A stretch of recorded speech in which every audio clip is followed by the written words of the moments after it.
You know what? I don't really want to wait. You don't want to wait. Let's go play some Dungeons and Dragons. Oh, did Carl just arrive? Hey, just in time, man. We're literally just pressing go. All right. Excellent. I'm going to get the stream going. Hi, Internet. Oh, sorry, go ahead. Oh, no, it's okay, man. I just got to get things kind of fixed up here. How's everybody? Well, I just ate Little Caesar, so I'm just waiting for the toll bells of regret to chime in. Oh, dear. Thank God we're on remote. Yes, thank God. This is sponsored by Little Caesars and Pepto-Bismol. We're not actually sponsored by either of these things. But we could be if you're a representative and you want some free advertising. Wait, not free. Not free. How's everyone? How they sponsorships usually work, yeah. Yeah, exactly. They're like, we'll make fun of your product for you. Money, please. Anyway, so we're going to play some Dungeons and Dragons. My name is Todd. These are some friends of ours and your friends of ours. Ooh, words. More coffee. One sec. Hi. Why don't you all just fend for yourselves for a minute? Pending. Fending. Fending is not loading. All right, so we're going to continue playing some Dungeons and Dragons in hell. I'm actually not that much of a metalhead, but I appreciate it more. Appreciate it more now. Definitely kind of matches the hellscape for sure. So yeah, we're going to play some Dungeons and Dragons. It's an ongoing campaign. We're on episode, I think, 37. 37. Eek. We've been going from the beginning. We've got some of the same players, a couple of new ones, and another thing we're going to be doing is we also are looking forward to starting some Shadowrun interspersed amongst all the Dungeons and Dragons. We're playing 5th Ed, and characters, I believe, you're level 11, right? Yep. Okay, currently level 11, and they are in Avernus, so kind of midway through that, and we're also slamming it together with our homebrew.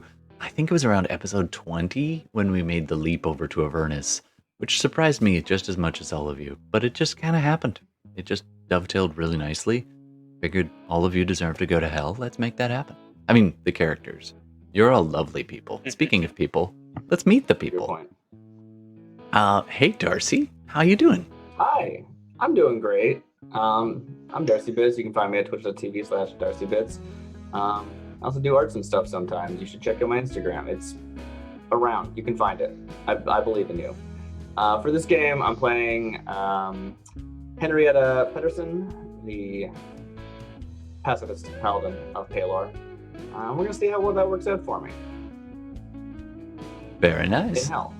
In hell. Yeah, already she's had some rough goes and interesting run-ins. So we're excited to see even more of, I think, possibly the least morally ambiguous of the group, but that remains to be seen, I suppose. So let's keep going around the horn. The latest addition to the party is Falurie. Hi, Carl. How's it going? How's it going, guys? Carl, and I will be playing Falurie, the Arakocra Shadow Monk, who is still trying to figure out why the hell she's down here. No pun intended. Pun intended. Pun is always intended. Oh, hell would be full of puns. It would be just like fantastic. That would be such a welcome to hell. A game in hell, I'm just gonna be like, yeah, that's what makes it hell, is that everyone uses puns constantly. That's really good. That's a really good observation you've made. Yeah, I have an insight. So let's keep going around the circle here and give it over to Gordon. Hey, Gordon, playing Fenris, the Shadow Sorcerer. Probably, I think, one of the oldest character, along with Henrietta. Yeah, we actually brought you two back together again. It's really cute. You guys make a lovely little couple, except you hate each other. Oh, we have our party is so cohesive right now. So cohesive. And your character is the glue that binds them all together. In know that what kind of glue way you're that- speaking of, but okay. that you stick super glue on your fingers by accident, and you're like, God Yeah. damn it. Ah. And you have to like pull until the skin tears. Yeah, it's that. You're that. Let's keep. Oh, and while we're at it, let's mention that other thing that you do, because I like to promote you. I don't know that we're sponsored by that, but let's talk briefly about that. Thanks. I design board games and recently completed a Kickstarter for a new game that will be releasing in 2021 called Lost Ones. Nice. So we're looking forward to seeing that and playing that, because I'm looking forward to doing that. Ooh, that music's a little loud, sorry. And then, last but not least for tonight, and we do have another player away today, and a couple who I would welcome back to the table anytime. We were just talking about Levi, and we wish you well, Levi. I hope you can join us again at the table. And same with Trent, but of course, you know, scheduling and life. But you guys are welcome at the table. And last but not least, Darmita, or sorry, Bela. Hey, I'm Bella, and yes, I play Darmita, and she is a fallen Aasimar ranger. And she's a bit prickly lately. She doesn't like hell. What? It is your Yeah. favorite terrain, though. I know, but she's a little prickly. Yeah, that's fair. She's been through a lot. Like, she saw her dead mom. Her favorite terrain is filled with things that she just loves to murder, some of which she doesn't always That's get to the do. interesting point, right? I was thinking most people hate to be surrounded by, things they hate, but you love murdering those things so much. You'd think that would Well, outweigh it. here's the thing, though. If you've noticed, and nobody's given this much thought, but for the last few weeks, we've had to not murder hags, and That's a very good point. and I've had to be nice or work together with, and that is not. She's not down with that. That is a hard sell. Like, you're surrounded by the things that you just love Yeah. to put arrows into, and you're like, eh. And I'm being asked to ally in some weird way. Well, Yeah. you gotta eat, right? Yeah, well, You're gonna single-handedly take on all of hell. Tonight, on Descent into Avernus. All right, and I'm the Dungeon Master. There's another important player who couldn't make it today, and we'll see him next week, and that is Archibald Cunningham. He's not the player, he's the character. Archibald Cunningham, the duelist, rogue, fighter, scrapper, who's also a dandy, and he's played by Jay. And Jay, we love you. Come back to the stream real soon. Of course, there's one more really most important, and that is the interwebs. Ooh, and speaking of which, that should have talked to me. I don't know why it didn't. Yaofen jumped right in there as I was saying that. Good to see you again, Yaofen. And anyone else in chat, feel free to say hi. We love your input, and we love you to spend some plot points and make us figure out the game. I'm sure you come. Actually, some of my favorite moments have come directly from the audience, like legitimate, lovely little tingle storytelling moments. So I love it, and also to make the lives of these people either easier or harder, or certainly more. Yeah, that's the word I'm going with. And Yaofen says, although I didn't read it for some reason, compromise makes for strange bedfellows, and that it does. That it absolutely does. So we'll see. We'll see exactly who turns it up in the bed tonight. But internet, feel free to chime in at any point, and we'll work you into the game. All right, my system is being a little funny right now, so let's dive in after these not messages. We'll be right back. You remember that one?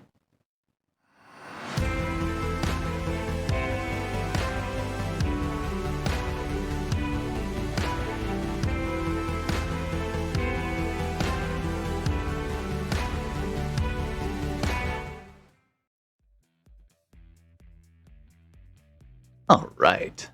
Last time on Dungeons and Dragons. So we're in hell, and the party has been trying to get several leads about the Eye of Pellar. I think it's safe to call it a nemesis, right? And so the party has been hot on the trail of a couple of leads, one of which is unlocking memories of the Holyphant old man, sometime Deva, who is Lulu, who has been tagging along with the party into the gates of hell and beyond. Meanwhile, there's been talk of an artifact, the Sword of Zariel. Also, you needed to find the name of the fallen angel. The Eye of Pelor was the pseudonym given by the being that is twisting the sect of Pelor to its own will and busy corrupting those who would be otherwise holy and servants of Pelor, convincing them ever so slightly by step to commit more and more evil acts, beginning with intolerance, bigotry, hatred, and finally, giving up their souls and going to hell and fighting in the eternal war as slave devils against the demon army. Because, that's how it goes. First, Apparently. tempt. Second, cause them to fall from grace. Third, profit. I think that's how it goes, right? Probably. So you find yourselves on the banks of the Styx, the blood red river flowing between the all the way through this layer of hell, Avernus, the first layer, and the demons rising up from the waters below and like so much bubbling toxic filth. The devils pushing them back, and this war has been going on for eons and eons, ages, the endless war. You find yourselves unwilling inhabitants of this ancient battleground, the landscape scarred and torn, wretched hides and beings shambling around, some of which are enslaved to be combatants in this war, others just these poor wretched souls finding themselves on this hellscape. And you find yourselves blazing along on a I think it's called a demon grinder, an infernal machine that burns the souls of soul coins for fuel. And then some other unlikely bedfellows, 2 Kenku, a flame skull, and servants of a Avernus warlord who you made a bargain with, not for your souls, but for access to your memories. This bargain played out. She furnished you as best she could and sent you on your way to complete your quest. You may not have heard the last of Mad Maggie, but she's gotten you thus far. Archibald, unfortunately, never left her camp, going missing in the dreamscape. Meanwhile, you find your way across the sundered chains and now staring up at Howraman's Hill on the opposite side of the Styx.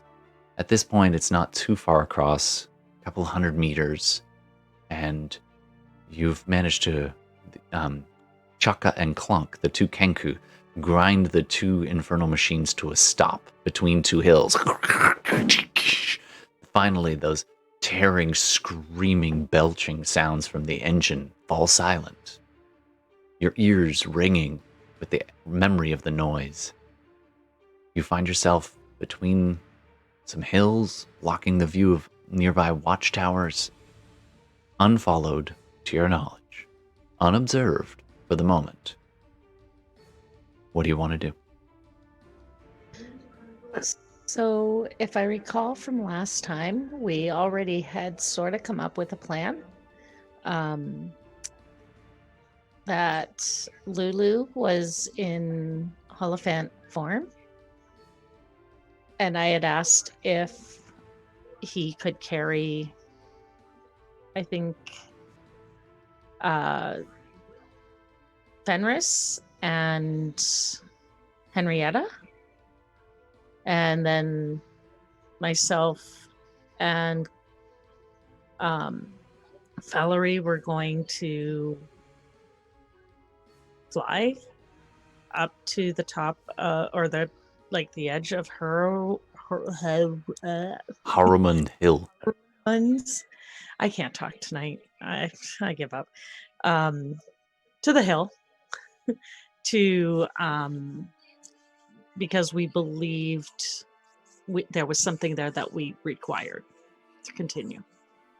Yes, Lulu remembers that space and feels there may be something to be gained from going there, or at least something. He remembers something vaguely important. That's what he told you. But unfortunately, his memory is shattered, probably by a dunk in the sticks. Orlando, Yeah. Pillar draws me northward, or not northward, I guess, whatever. Pillar draws me to the Citadel. I do value your counsel, but do you have anything concrete? I guess I wouldn't use the word concrete, would I? Unless that word came before the term. Wow, words. Anyway, not important. Something solid to act upon. Some trivial reason we must go there. Otherwise, well, we need to cross the Styx anyway if we have a way, but all I know is, nation. well, I too want to seek the sword. If you know where it is, we should get it, and we should bring it, and we should... Perhaps that could be the key to undoing all of this terrible mess. That would be wonderful. But well, I think it was... Even if you know the place, it was guarded or covered by I think it was like a scab on the landscape, covering up a holy resting site. I feel that it might not be quite so simple, but we could, if you know where it is, we could go there and we could get the sword, and then we can undo it and. Pillar leads me onward. I have no reason to think that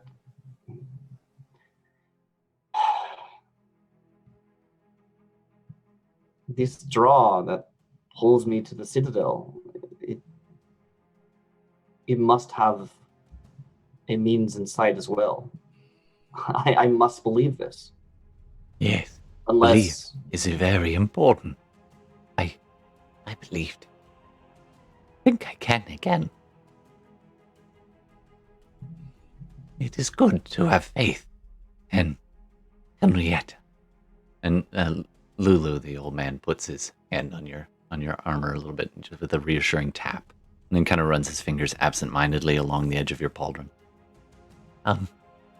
It is a long time since I've felt whole, and I still don't recall so much, and it's hard. But I remember bits, and that too may have meaning and use. I have to believe I may still have a use. As do you.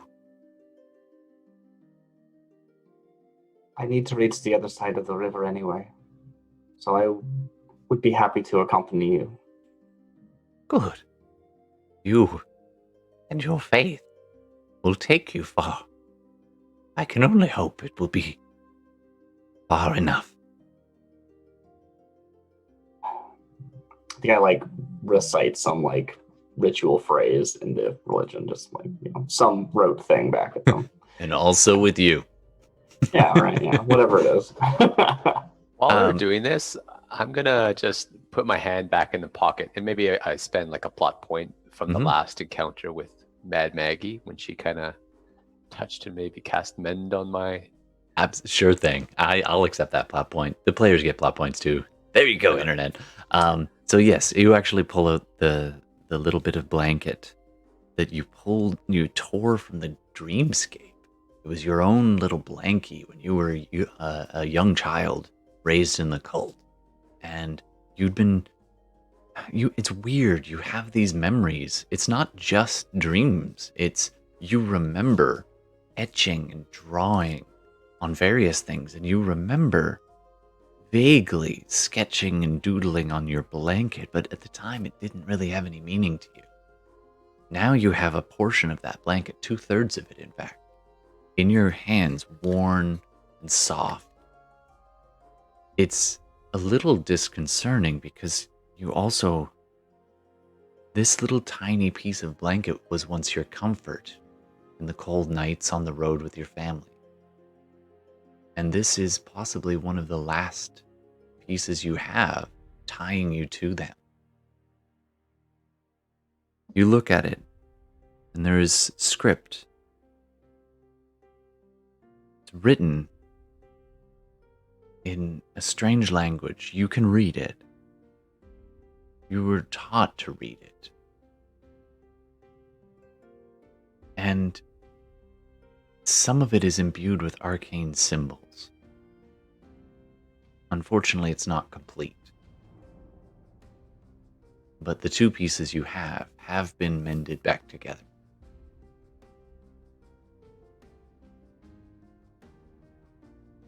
Falurie, it feels good to be in the air, even when the hot, oddly dry, strangely sand-swept air of the hellscape. It still can't take away the entire joy for you of flying in the open air. The roiling dark clouds above and the reddish, almost backlit and underlighting. It definitely makes it feel more closed in than your home plane of the air. But it's still good to fly. You've been flying Still better than the previous times. Certainly since you were wandering in those tiny little catacombs before the party met you. That was probably the truest sense of hell for you. You almost begrudgingly come down and land, having scouted around. Can I get you to do a perception check? Of course. By the way, some of you have had a rest about 8 hours ago. Henrietta, you have not. If you press on from this point... Has 8 hours passed? Not from when you set out for Mad Maggie's? Yeah, I need to know because of Aid, which I cast before I left. So it has been more than 8 hours since you left Mad Maggie's. It has not been 8 hours since the party caught up with you. So it's probably been about a good 12 hours since you left Mad Maggie's. The party is... No, more than that. It'd be more like 16 hours since you left Mad Maggie's. And you do feel the urge to sleep. You can probably press on if you want to, but you're risking a point of exhaustion by doing so. And on that note, Falurie rolled a nat 20. Nice. Yeah, and I have a question in regards to what we just discussed, in that when we left Mad Maggie, we had -5 to our max hit points, and with Blast brought it up to 5 over max hit with point. Aid. Having had a long rest, does that -5 to hit point still remain, or? You have a permanent loss of 5 hit points when you left the care of Mad Maggie. That was, unfortunately, you're determining that was kind of the cost of the ritual that allowed you to unlock some of the Hollyphant's memories, as well as some unexpected gifts.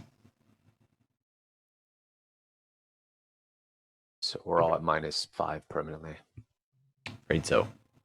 Yeah, and 8 is worn off if you have taken that into account. Cool. Looking forward to those gifts, though, let me tell you. Yeah, we didn't actually get to yours yet, but we'll come back around. Maybe you picked something up in the dreamscape that you didn't remember. Maybe. All right. So if you want to press on and carry on, that's great. If you want to set up camp, you can do that too. Dungeons and Dragons. So nat 20. Camp. Nat 20 Oh, sorry, perception. Nat 20 perception. So when you scanned around, you saw 3 watchtowers of like devil watchtowers set along the side of the sticks on this side. They generally will watch for any demon intrusion.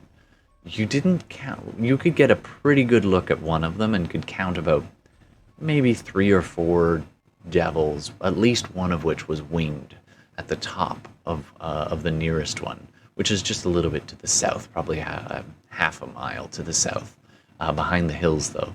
That's the one you went tearing past, and Chaka and Clunk, the Kenku, flipped it off and just kept on driving. They didn't pursue or anything, but they did yell obscenities and infernal at you. You imagine the other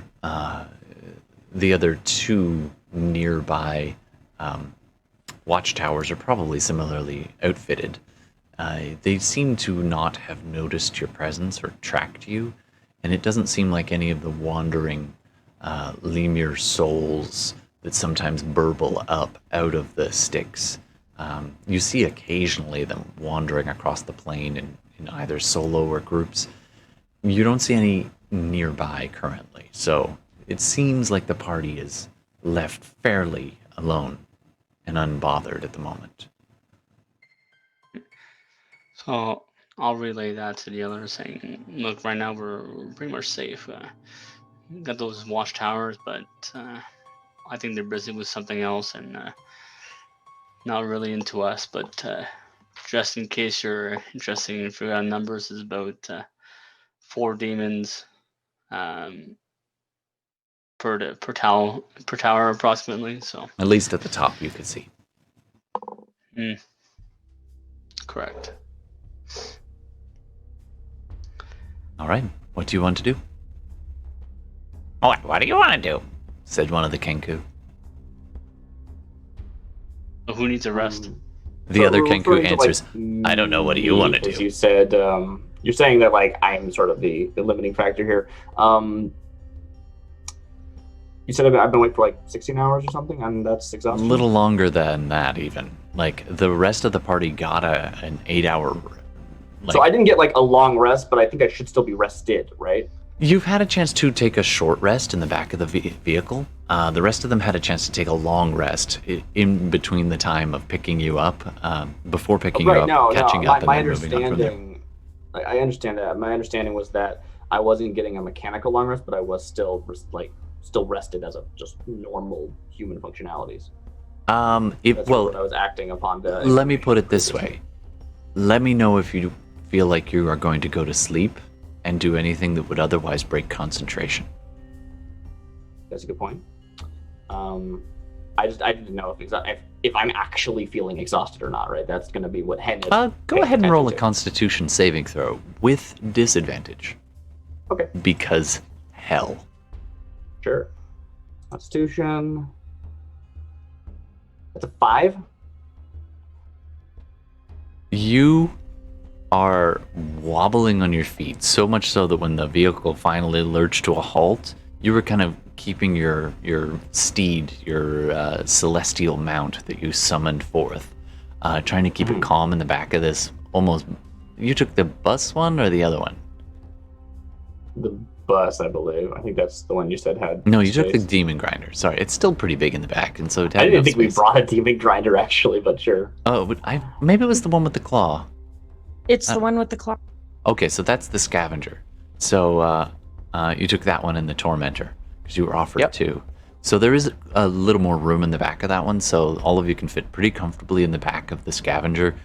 Even your horse, if people are willing to, shuffle over.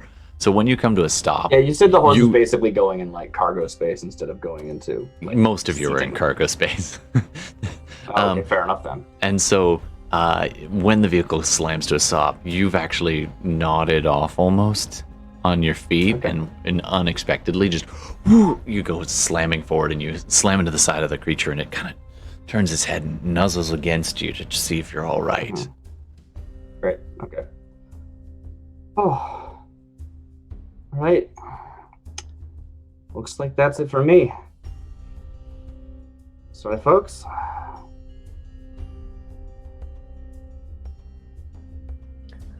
All right, you get some rest. The rest of us can, if we're not too tired, let's figure out a way to cross this river.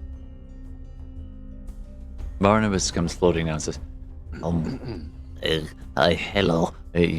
We'll stay with the, what's his voice again? All right. We're gonna stay with the vehicle, and we'll stay as long as we can, but if we're found, we're gonna have to hightail it back south again. All right. All right. And then you hear Chuck look back and say, keep it down. Keep it down. So we didn't when I was looking for the watchtowers, I didn't see like a small narrow opening or like a felled tree or whatever. In the watchtower itself, or in the sticks? No, that would allow us to cross the sticks. Unfortunately, not with the vehicles. Not at this point. It generally winds its way all the way through, although there are places where it diverges from its path, either purposefully or just the nature of the shifting landscape. At this point, it's still several hundred meters across at this point. And then on the opposite side, you see the cliff beginning to rise to this massive height on the opposite side, directly overlooking. You see what Lulu and the others have referred to as Harriman's Hill. It's probably 1,000 feet up. It's very strange, almost like half a mountain was just shorn clean. And there's nothing on the opposite side except the river and the plains stretching off.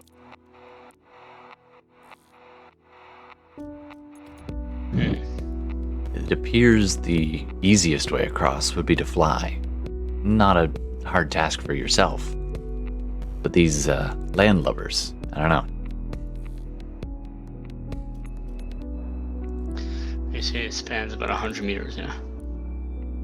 Probably about 150 at its narrowest point, which is right where, if you go due east from where you are, if east was a thing here, you would run into a watchtower, and that point is about 150 meters across the sticks.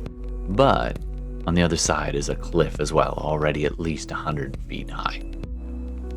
So the further south you go, the more flat the cliff point, the more flat the cliff point is. And the further north you go, the more steep it becomes. Okay. And Lulu could potentially carry one of us? Oh yeah. Two? I believe I could. Well, then I'm getting a wing back.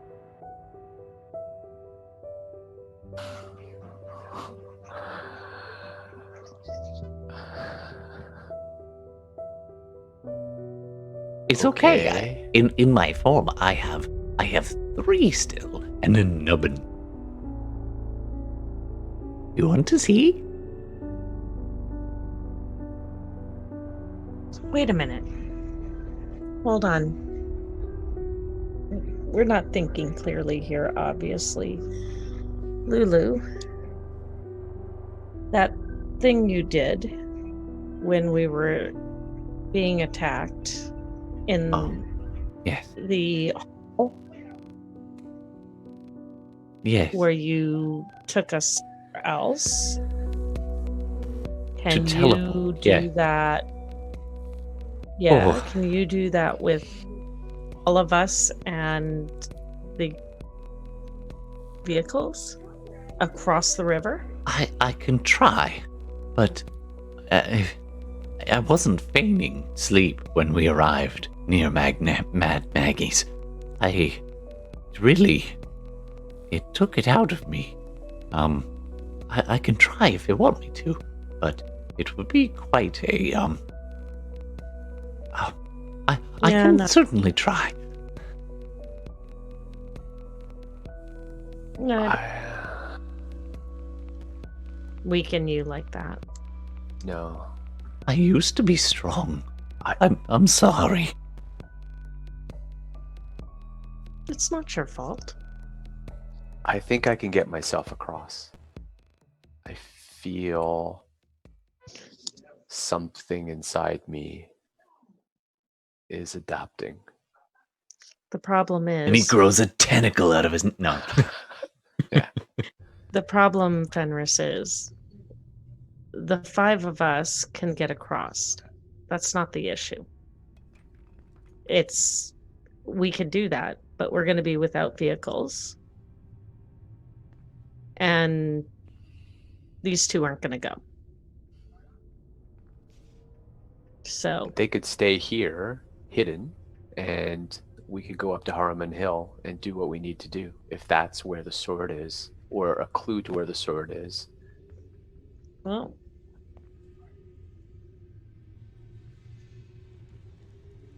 Like, what do you think? That that was my original plan, but it seemed like that was I think I can. against, so I don't know.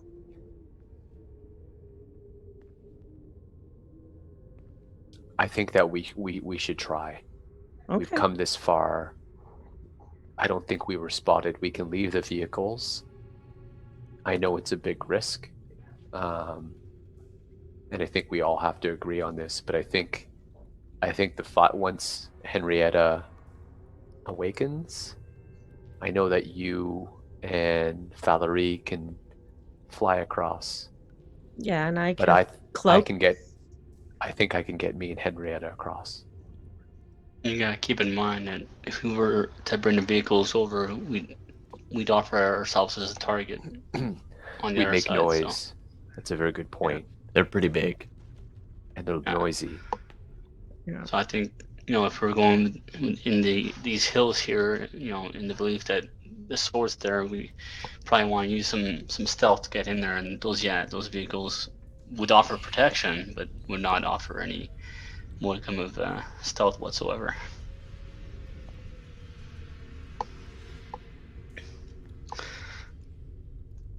So when we do want to go across, I can cast Pass Without a Trace to everybody as well. So Okay. I just need to get to a point by the riverbank that's relatively narrow. And I think I can bring me and Henrietta across. All right. That sounds good. I'm going to get some rest too then. I would say as a player, because I think I am asleep as Henrietta. I have nothing wrong with if you guys want to go do that like during the rest. Like that seems like it would probably take less than 8 hours, but I don't know.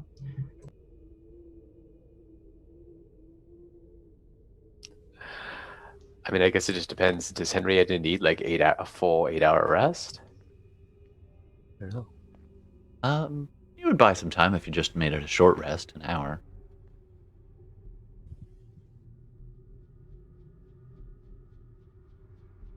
I mean, that's a fair point, right? Like I wasn't resting for a mechanical purpose. I was resting for a exhaustion purpose. So that's really up to you. I would say you could buy yourself a couple of hours if you got an hour nap, but you're definitely gonna either way you're gonna lose anything that might be concentration, and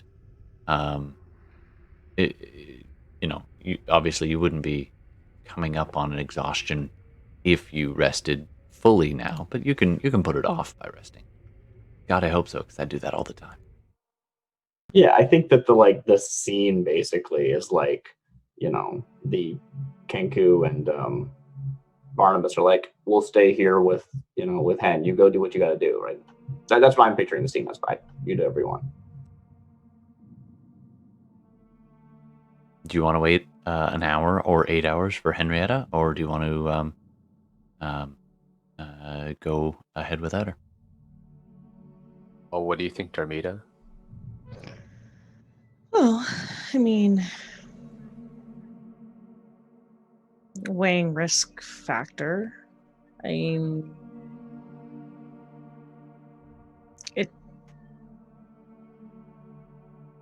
if we go, I mean, I feel like the 3 of us, we could potentially even leave Lulu here. With Henrietta. I think maybe the three of us. Although it's Lulu who knows what we're looking for there, so I think we can take him. So I think the four of us can go stealthily enough between Falurie and I. We've got sorry, I just looked down at Carl's name. I'm so sorry. It's okay. Well, what is the name, Carl? I can't read it from the screen I'm on. Little Caesar Forsaken. It's awesome. Just totally caught me. Yeah. But yeah, so I think, we both have the pass without a trace. I think we can get us over there. Do what we have to do without any incident. So maybe what we do is this. It's almost going to be about an hour. We give Henrietta the option to join us or not, or to let her rest. Yeah. So what we'll do is that we'll wait for like about an hour, short rest. Just let Hen know, like, hey, you have the option to kind of wake up. I know you're tired. You can join us, or we'll go while you get a full rest. I'll just leave it to Henrietta to decide on that. Sure. What's it going to be, Hen? So we'll let an hour pass, and then we'll wake Hen just enough to say, we're going to scout, or you can join us, or you can get a full rest. Okay, so you wait that hour. She kind of... Does Henrietta snore? Oh, probably. I would imagine so, I have too. to assume, yeah. All right, so Henrietta's snores don't seem to attract the attention of anything that you don't really want around. After that hour passes, is there anything else anybody wants to do before you move on? All right. I think just get ready. You eat meager rations that turn to ash in your mouth. It's just awful. The water tastes like vinegar. It is sustaining, but it is not very good. One of the perks of hell. You make good berries to give to people. Sure. How much mistletoe do you have left? Oh, I had quite a bit before, but then I gave some away. You did. I think you had something like 2d6 mistletoe and rolled pretty well. Yeah, and then I gave some away when we were underground, when we came upon everybody hiding under the hall. All right, well, the max would have been 12, so let's say you had 12, and however much you wanted to give to those I'm trying just to looking hang at on my, in Elturel. I'm looking at my character sheet to see if I might have noted it down. Is there anything else that anyone else wants to do? For the pass without a trace, I'll probably cast it. So all I have to do is use a key point. So sure. So just prior to going off, absolutely. And Henrietta, no, I don't have anything on my. Oh, that's fine. We'll give you half. You got 6 left. So. Okay. Henrietta, well, I did use last. So game. Now you're down to 4 after this one. But that's for everybody. So you have good berries. Even the good berries aren't great. They are definitely out of season blueberry type taste. So it's like, whoa, that's sour. Oh, but it's sustaining. It does fill you and make you feel hearty and hale. Henrietta, you awaken to Darmita offering you a good berry. Oh, thank you. And I a twig of a bit longer. A little leaf of mint. Good. I appreciate it. Okay. So, Hen, are you going to be going with them, or are you going to stay put? Heading up to the hill now. Yeah. Yep. I think, well, you can stay here, or you can join us if you're feeling up to it. But we need to move before we get spotted. And you intend to come back across the river? Oh, yeah. My destination's the other side anyway, so I might as well just stay here if that's the case. Okay. Okay. The rest of you, ready yourselves? Barnabas has proven to be quite trustworthy. I think I should be fine. The flame skull is currently kind of inspecting part of the demon grind, or the scavenger, and looks up at you at the call of his name. Oh, okay. And goes back to his work, kind of wobbling around. Hey, let's. Oh, Alright. before you go, I'll pull out the cartographer's map. Would you prefer it to get where you're going?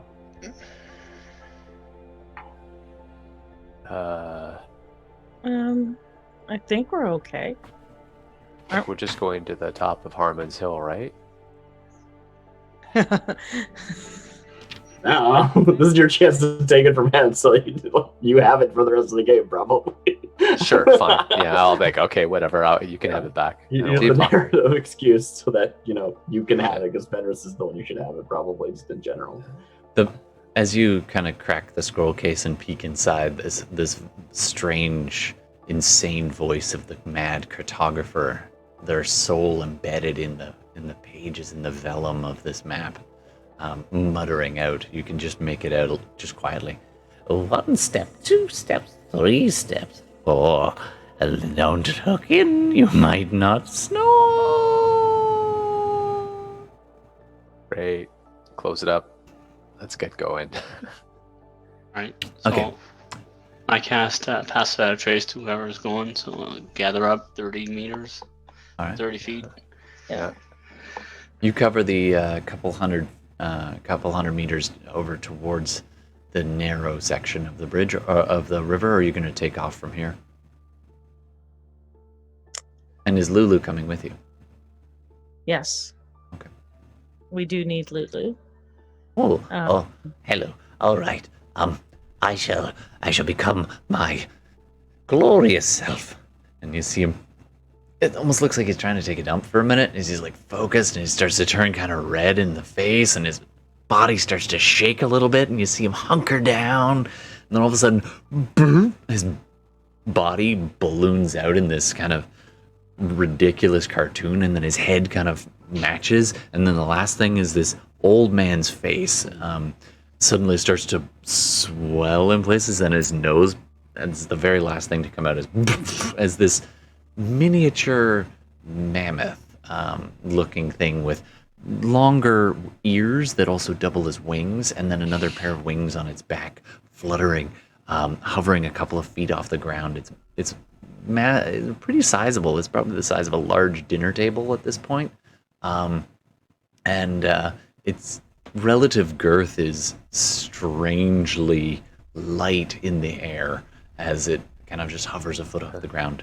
Well, I've got a Yeah. backup if we need to get across, but let's see if you can carry me. And He sets down on legs that are almost too small to bear its weight, but it's a celestial creature, probably one of the more ridiculous, and it doesn't seem to have any problem. And Okay. you climb on its back and hold on just between its wings, and he looks back at you and says, and in his head you hear him say, Now, hold on. yeah, I'm holding on. And I'm gonna have to put this in my monk notes, man, 'cause I'm seeing some shit today. all right. So you end up flying up into the air on the back of this. Darmita, how are you crossing? Boots. Oh, her voice got out. My winged. There we go. Ah, yes, your winged boots. You activate your boots. I believe that lasts for something like 4 hours or something. Yes. All right. So the three of you take to the sky. Fenris on the back of this strange creature, celestial being. Falurie flapping the Your music majestic. is fighting with your mic. Oh, sorry. Thank you. The Arakocra wings stretching out into the hellscape sky, and Darmita, the two little fluttering wings on either side of her ankles, both ankles just propelling her up into the sky above the blood-red river.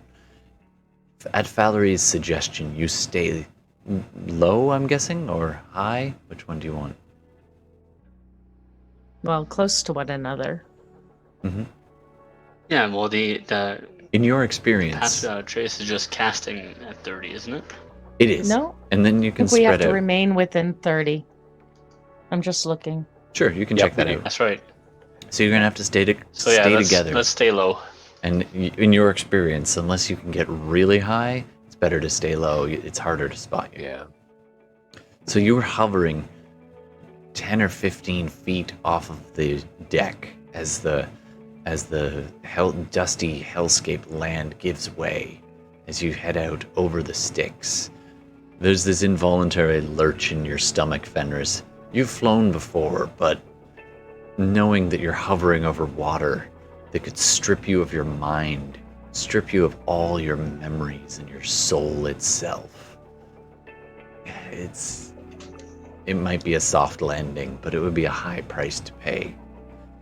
The I flight. can't hear you. Sorry. Oh, sorry. No. I don't know what's going on. There you go. There you go. You're back. Weird. Sorry. I think it keeps cutting out my voice for because I got a fan going, so it's trying to block that out. So Yeah. you're hovering only about 15 feet above the Styx, and the river is just bubbling and flowing beneath you. It's disconcerting to say the least. Not even gonna look at the river. Just gonna Nice. look at the Holophant and like. Keep your head kind of buried. Kind of reminds you of riding on your dad's back when you were little. You go tearing across the river at a pretty quick pace. You can all move pretty quickly, and before you know it, you're flying along the edge of the river and the land on the far side. The mountain beginning to rise up. Do you want to go kind of along the river and then climb the cliff, or do you want to go up over land and follow the edge of the land up to the highest point? Well, I'm smelling like Swiss Chalet right now, so let's get away from the river if we could. I don't have a choice in this. I'm just like, whatever you guys are doing, I'm along for the ride. All right. So you guys take a right and end up over the land. You can make out in the dusty, boulder-strewn landscape some wretched, twisted, petrified trees, a couple of shambling lemurs, and these little, almost like little buildings, and a path winding its way up, back and forth, but continually up towards the precipice of this hill.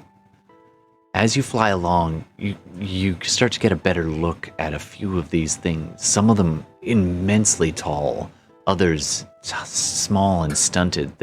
Some of them appear to be like trees, other ones strange stone blocks. Does anybody want to do a perception check for me? You want to do it? Yeah, I'll do it. Do you want me to assist or? Sure. Actually, I don't have. No, I can't. If it was Oh. investigation, I could. I'll assist. Sure.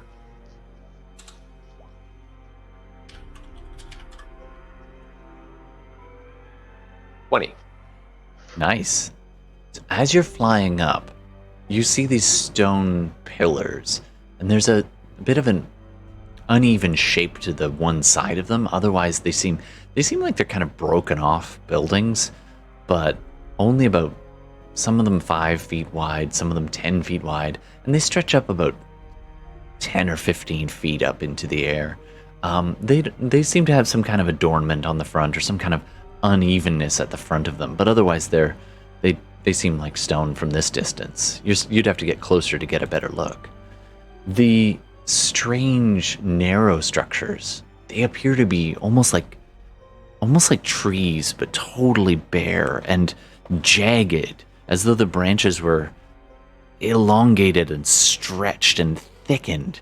And on these, you can occasionally make out the shape of some limbs and a torso and a head, dangling bodies. You also, with that 20, make out, for a second, you hear this buzzing sound. You don't like buzzing sounds. Oh, no. And then you look over and you're like, and it's a different pitch, and it fades quickly. It is not a Kazame. Okay. Instead, Still. you see this strange creature of, you probably would recognize a sturge. Okay. And you can see these sturges, sometimes in little flocks of them, buzzing around back and forth between, most of these trees, these jagged stone or iron-like trees, hung with bodies. And the sturges are flittering from one body to the next, plunging their front pubiscuses in, and the bodies twitch and writhe. And then it pulls back, and you see it, and then fly away. They don't seem to have noticed you. Can I get everybody to do a stealth check? Remember, you've got Pass Without a Trace.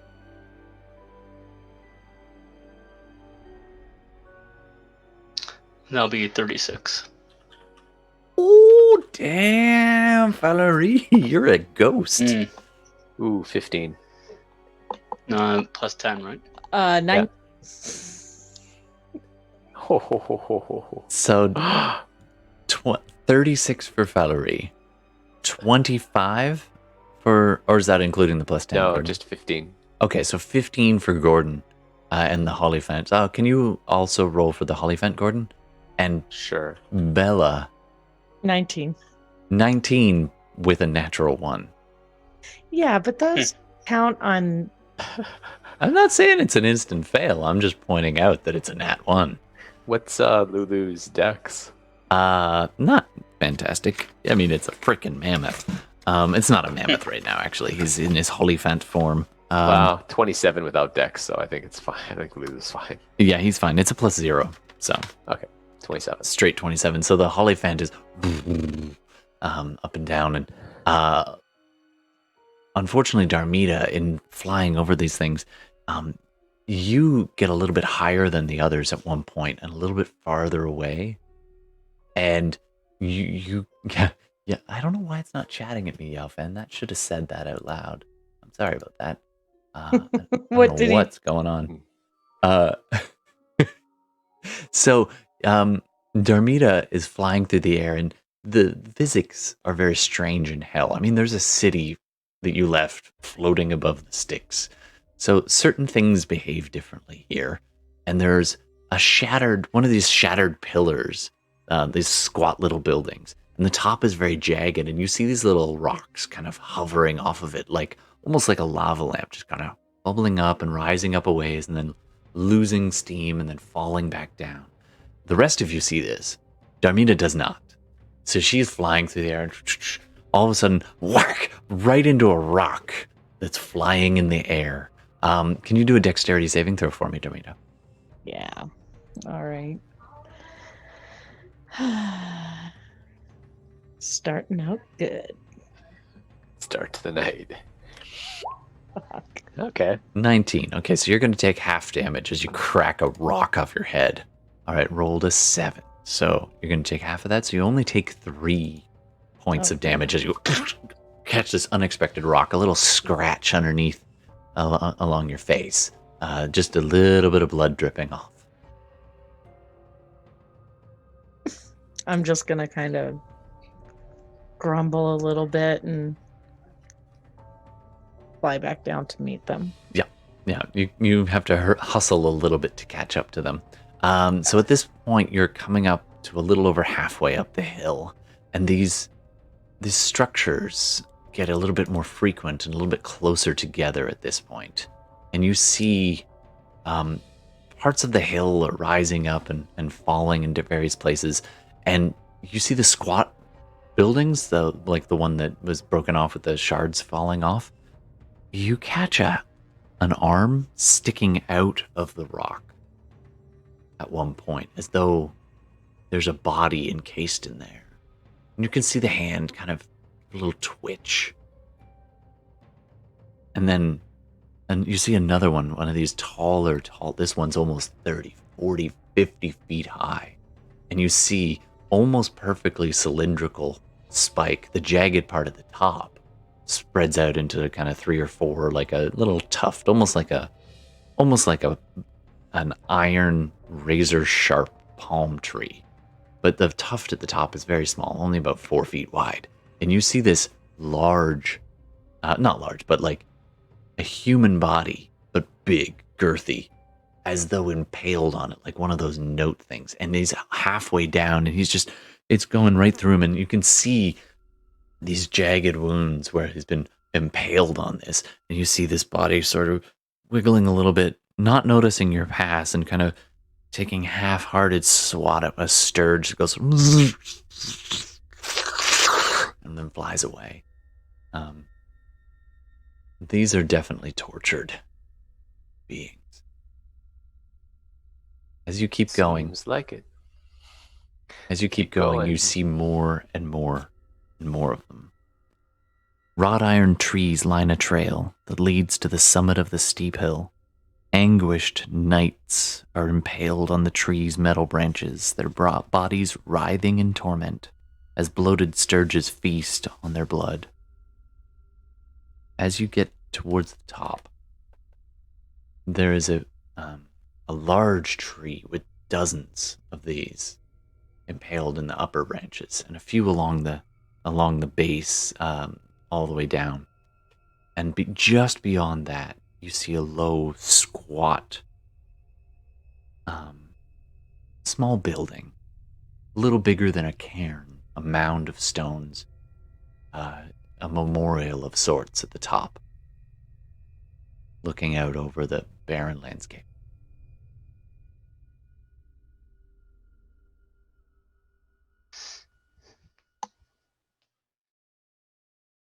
Okay. It'd be bad form to give a high five to the hand, right? Pretty bad form. You can go and take a look if you'd like. Yeah, let's just go to the summit and see what's there. Very well, very well. Let's go to the summit. Oh, Yelfin is saying, sorry, I missed that, Yelfin. Are there bugs in the air? She could catch a bug in the mouth. Nice. Oh my god, the Philadelphia experiment. Absolutely, parts of this are. I love that. That's such. I gotta see that movie again. All right, back to the game.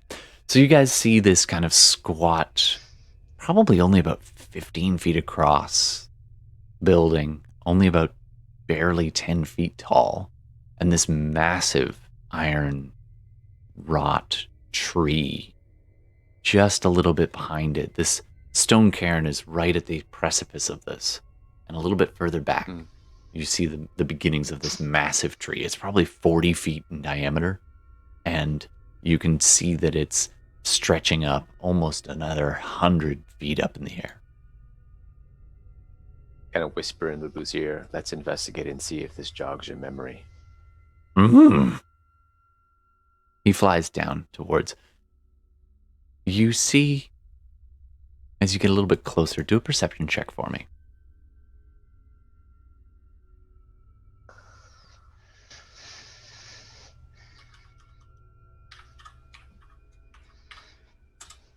$19. Nice. Just at the opposite side of the precipice of the cliff, you see the cairn has a small doorway piled high in it. The stones piled high, and this small archway door, about maybe 6 feet tall and about the same wide. And then just on the other side of that, on this long outstretching limb off this tree, a good maybe 15 or 20 feet in the air, you see this one body, the only one that's really facing towards the cairn, looking out over the hellscape, dangling there, these large metal spikes protruding out of its chest. And you see a sturge come along, and the sturge does something a little different. With a 19, you see that a couple of the sturges come by, and they approach its face. And from this angle, it looks like they hover above it for a little while, and you just see them go, and this red liquid comes spraying out of them and down, and you see the head of the knight that's impaled there, long elven ears poking up from the side, natted, like wretched old blonde hair, and you see the head look up and almost begrudgingly licking away at the red liquid that the Sturgis had sprayed across its face. And then you see this body kind of shudder and sink a little bit more into the spikes and drop its head again.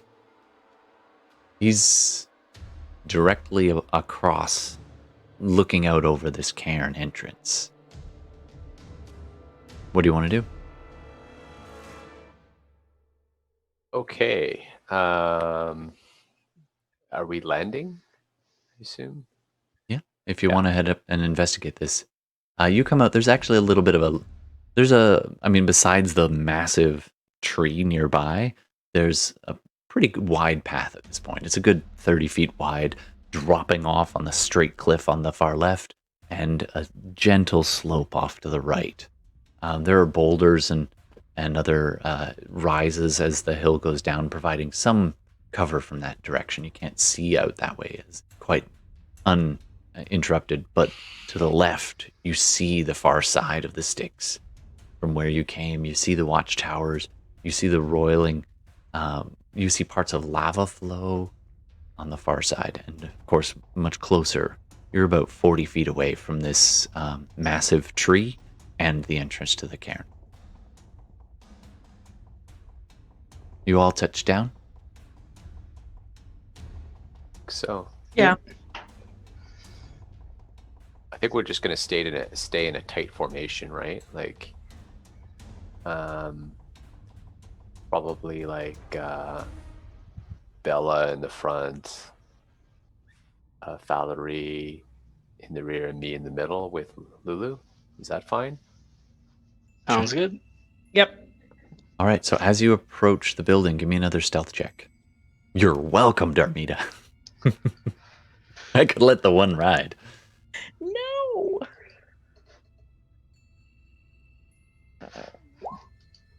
We got 37 this time.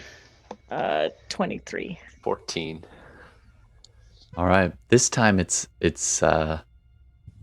Fenris who has a little bit of a stumble as he goes walking forward and catches himself looking upward to the top of this massive tree above him, and this longer branch sticking out over towards the cairn. Just kind of watching that, you stumble and you kick a couple of rocks and they go down the path, and it's a general slope so away from the hill, so thankfully they didn't go over the edge. You did make a little rattle, and you see you see that one body that's dangling there kind of stiffen and go still for a moment.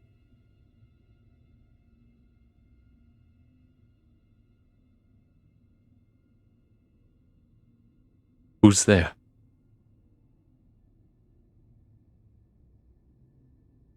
And you can see the back of its head. If I turn around, my mic won't pick me up, but you can see just the edge of the back of its head and the side of its face a little bit as it turns, and he can't quite turn his head all the way around. Who's there? I heard you. Oh, you didn't. Since I've already kind of given myself away, I'm going to walk away from the groups towards him, and I'm going to say, "Just a traveler," and I'll be motioning them to kind of stay a bit away from me and be quiet. His feet kind Wandering of these sway in the parts. wind, and he stays fairly still. A few more sturges buzz by, but he just ignores them. What brings you to this precipice? My master isn't here right now.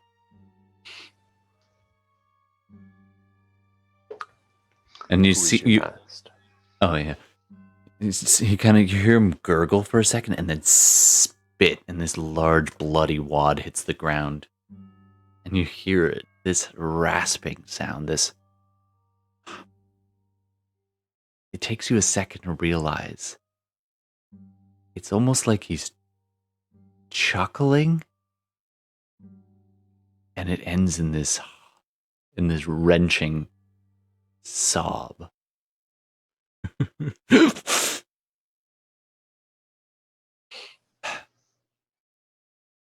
I served many And not enough.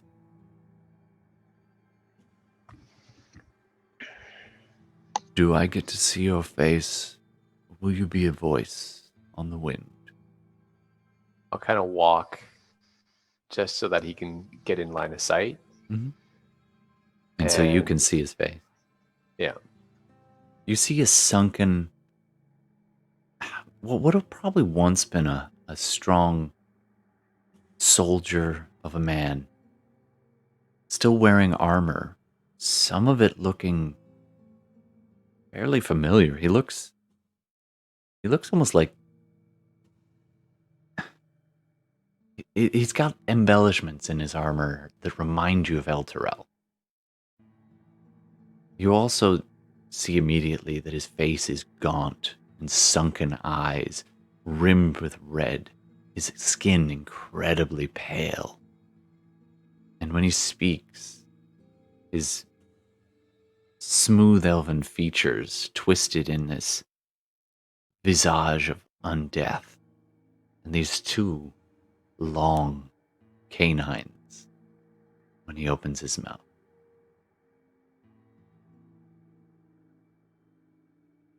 Well met, stranger. What brings you to hell and Haruman's Hill? Revenge brings me here. A way out is what now brings me to Haruman's Hill. Who are you? My name is Jander. Was Jander Sunstar. I have served many in my time. Now I serve in pain. And he looks down and you see these large, like foot-long, hooked tree limbs coming out, piercing right through his center of his torso and through one arm and another one a little bit lower down. He's been hung here like an ornament.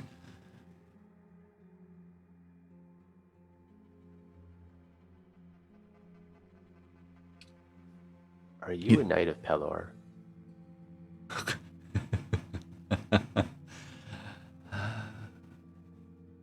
I was. At one point. My second chance at life didn't turn out so good. I was cursed. And he smiles, the fangs. And I sought to redeem myself by serving the light.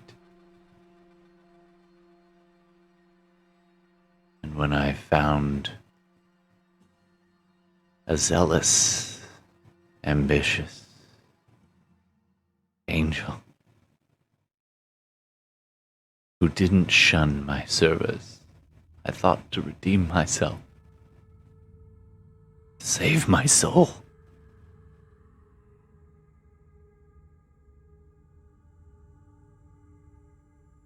We charged through the portal into Avernus together.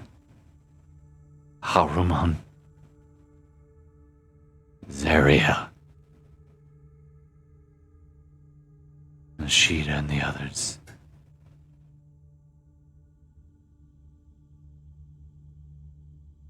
But this place was more than even I could imagine in my darkest times. It seemed like all of hell rose up to fight us, invading unwelcome celestials. Even the demons set aside their war momentarily.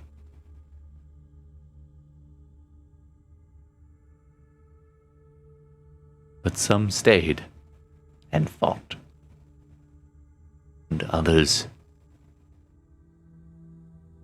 we turned and ran. We ran back through the gate, back through the way gate opened by the angel, back to El Terrell.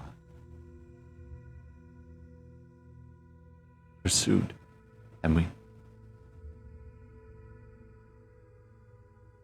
He kind of blinks, almost remembering himself for a second, and looks down at you and takes a good long look at you.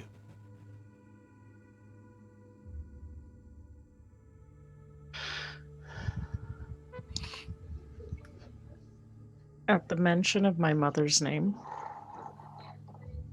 I'm gonna take a very careful step forward, toward in that direction. His head pivots and takes you in.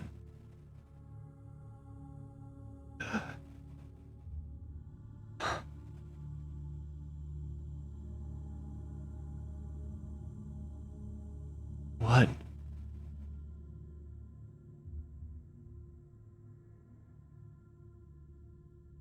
You seek revenge?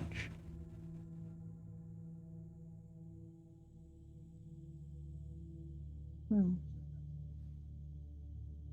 And you? What do you seek? He says to Darmita. Or who?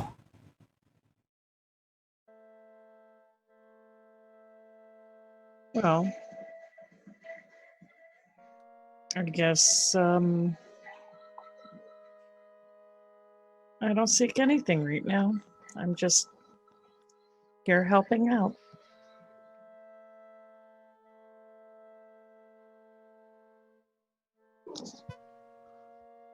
You say you ran and made it out, but here you are, paled on a tree. I sought to steal my soul back after the curse. After I was bitten and cursed to drink the blood of living men, elves, anyone I could suckle on. I was always pious, for that's the joke, I suppose. And so, I sought to serve the light and thought I could redeem myself here, but when I fled and I went back and we sealed that portal, well,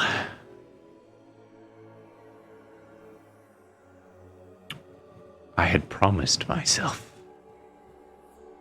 to the eye, as it goes by now. I signed, I sealed, I bartered, and that is not a chain that can be broken easily. And when I could bear the shame, some 20, 30 years of shame,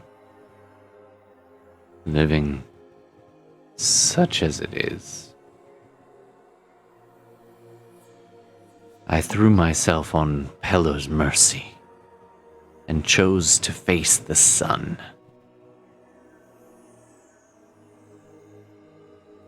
It seems my prayers went unanswered. And so I awoke here, like all the rest of the damned, those who sealed their fates with vows.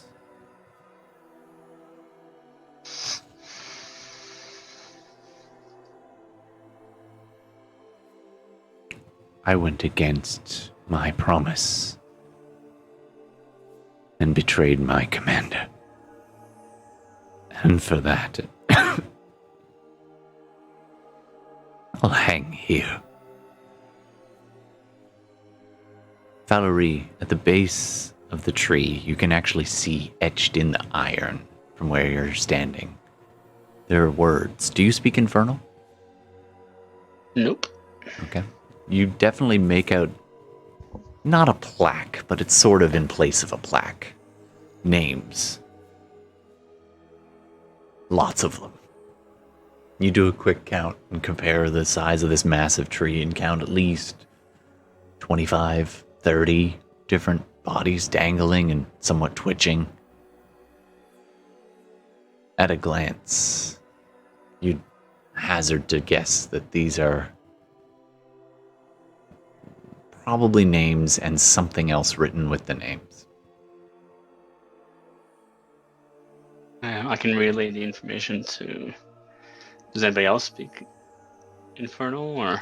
All of us. Ah, You are currently hidden. They- You'd have to break stealth if you want to talk to them.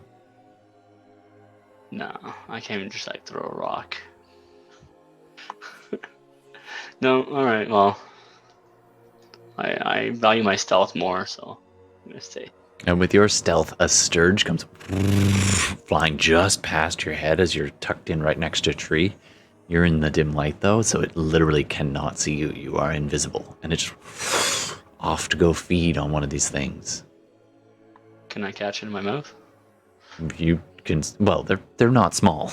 I mean, they are kind of small. I don't have the stats for sturge right in front of me, but they are...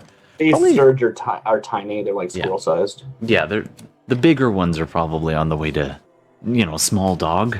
And the smaller ones are definitely like squirrels, and some are tiny, like itty bitty, and some of them are good rat sized sturges. They are well fed. Well, I had rations before going, so I'm okay. That good berry taste is still in your mouth. All right. Mm-hmm. Jander kind of sways gently in the wind in front of you. Lulu is on the cliff kind of near where Falurie was. Kind of takes a few... actually generally preferring to hover. And you look over, and now that Lulu's not being ridden anymore, it's resorted to a smaller form, which is only about... it would be... Hollyphant size of a little bit smaller than its larger form. Kind of big chair size. And it comes a little bit within sight and looks up, and you hear... And then, after a few seconds, out, the Hollyphant morphs into the old man, naked. Comes walking over towards Darmita and walks forward and clutches her hand and pulls and points. I remember him. Jander. Jander looks at the Hollyphant and does this.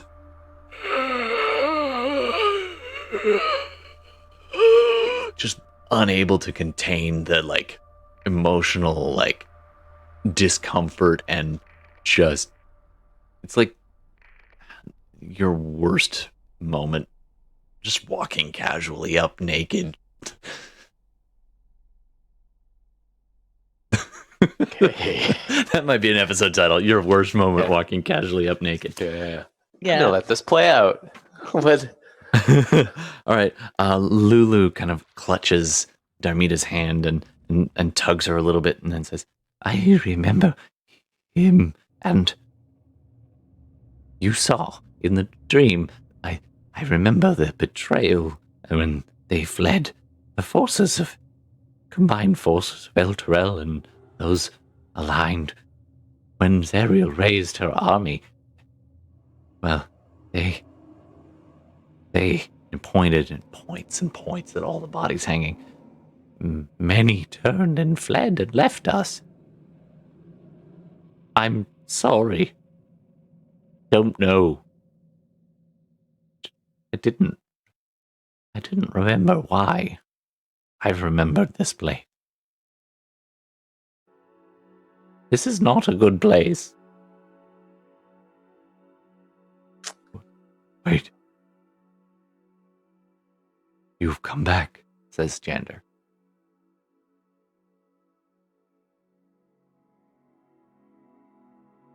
You. And you. Your face. He turns to Darmita and says, you have a face I've seen before. Oh, do I? I've never met you.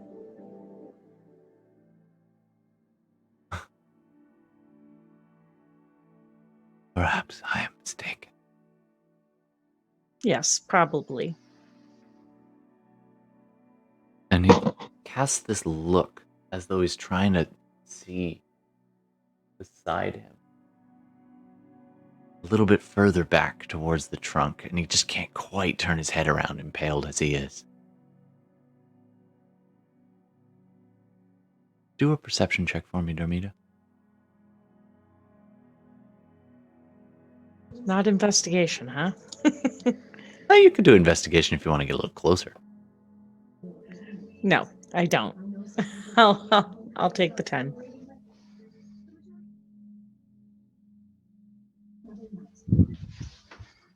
All right. Most of the tree where there's a convenient spot to hang betrayer knight is pretty full.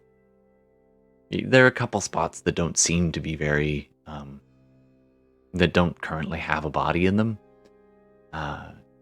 Falurie. Actually, do a perception check, Fenris.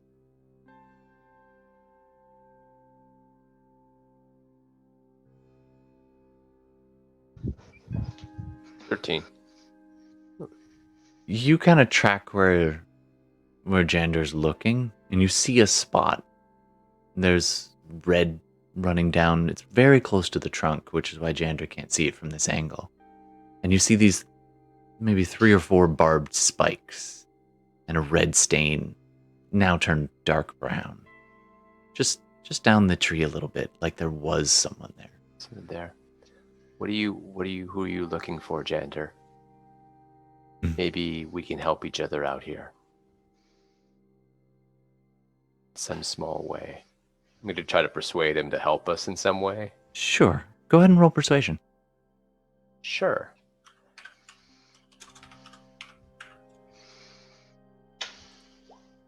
$13.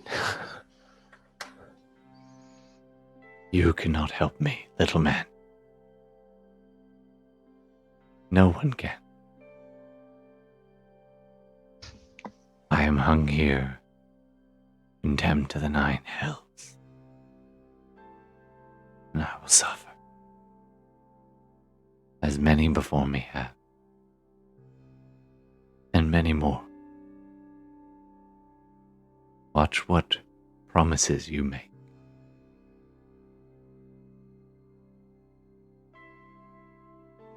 Your companion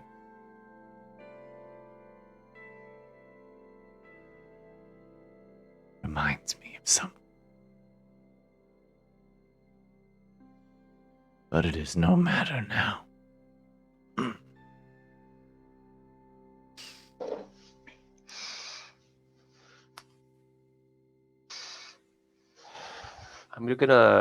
I give a big sigh, and I'm gonna look at I'm gonna ask him, is there anything worthwhile in the cairn?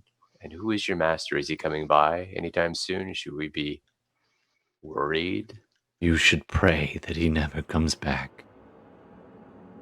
That is where he sleeps when he sleeps, which has not been for some time. He comes and goes. Lately, he's been very busy. It's been quiet. Been nice. That is the resting spot. One who remained faithful, even more so now, to the Archdevil. Haruman.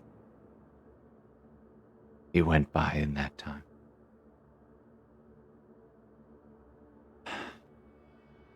And now, who knows? Off to bring more soldiers into the fight, I suspect. Drawing more. If there was a way to get you off this tree and away from all of this, what would it be?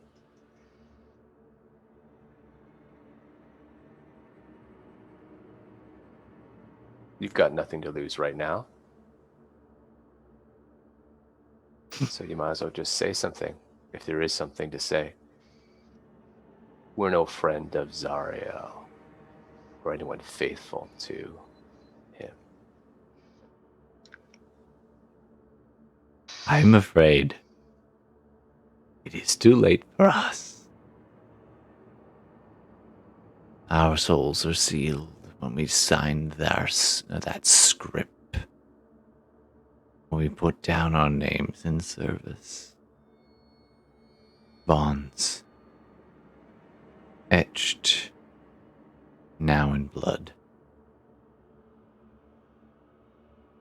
I know not where they're kept.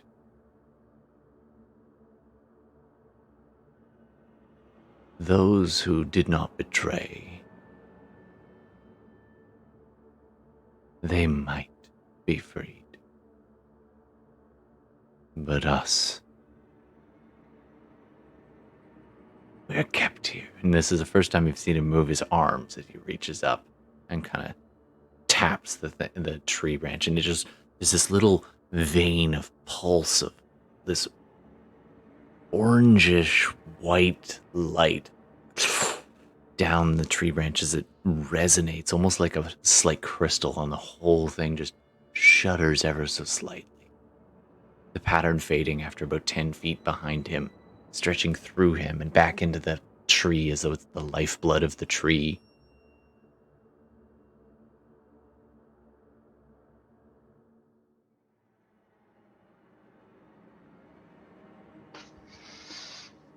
He.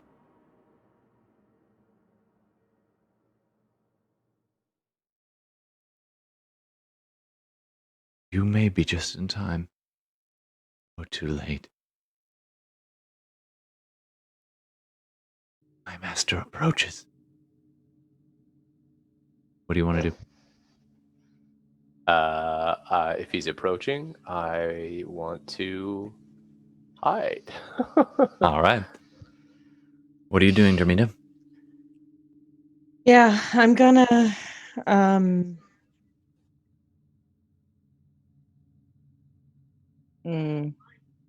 don't think I have a minute. Like, how far is he? You can go ahead and roll a perception check. As you look around, Falurie too, you can all do that. Sure. Yeah, I'm gonna turn invisible.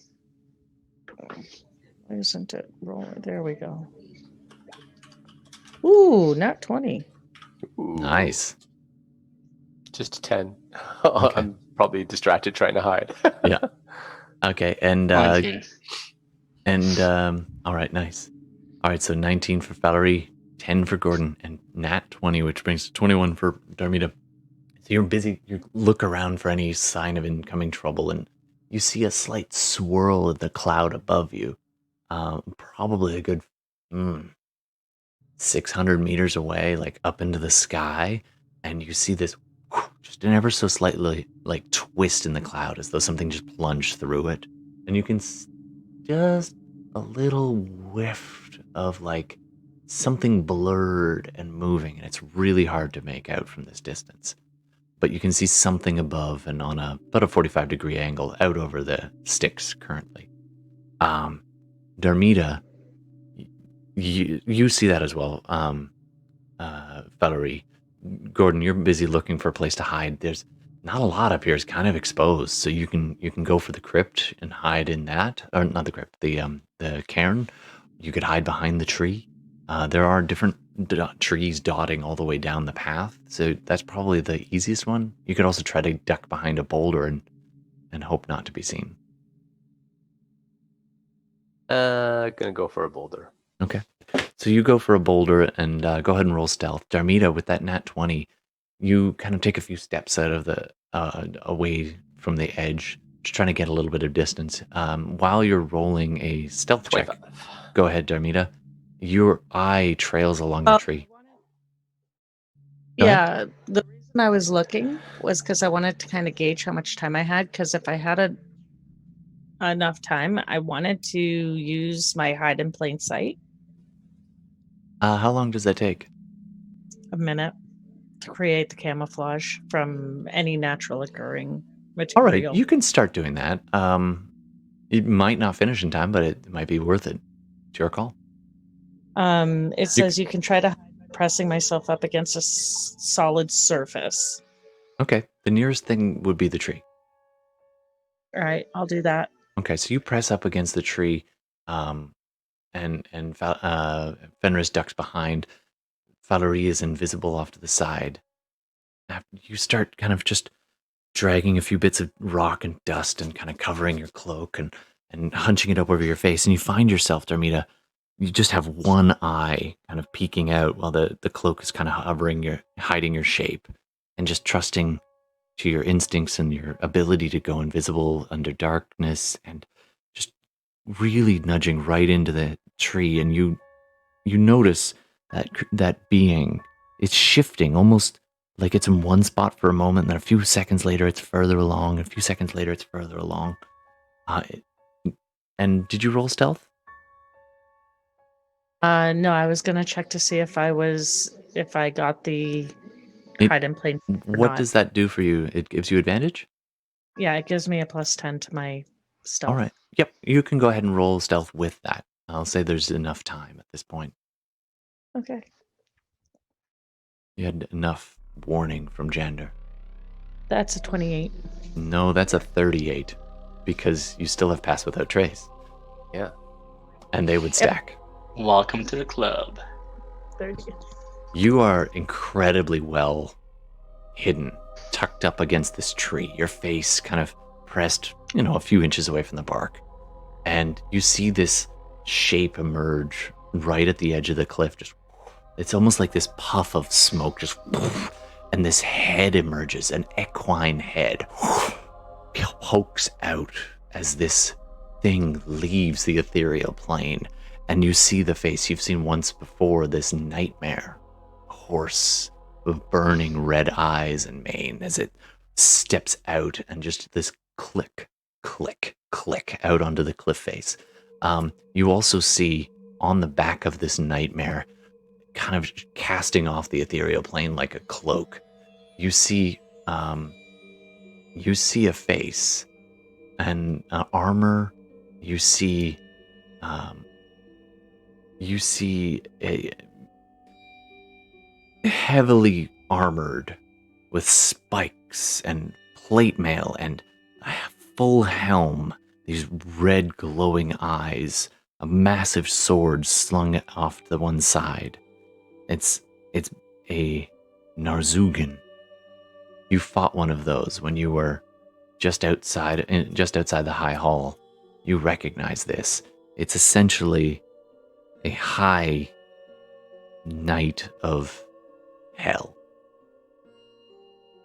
standing there atop a 9 foot, sitting 9 foot above on the back of this massive nightmare. And the sturges fly away as though startled, and it barely takes them in, and this being looks over at Jander Sunstar dangling.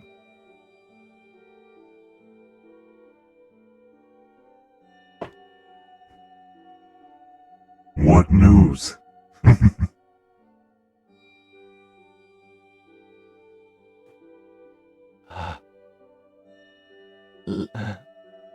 Nothing, my liege, of import. And you see Haruman open his fist and then close it. And you see that orangish pulse, but instead of going from the top of the tree down, you see it go from the root of the tree, just up and out through the limb and into Jandar. And you see him stiffen in his legs and arms, like go writhing, and you see him suddenly relax as it leaves him. Didn't you know I always know when you're lying to me? Fenris, your breath catches in your throat. You know that voice. It's twisted and resonant and strange, That's the voice that's haunted your dreams for years.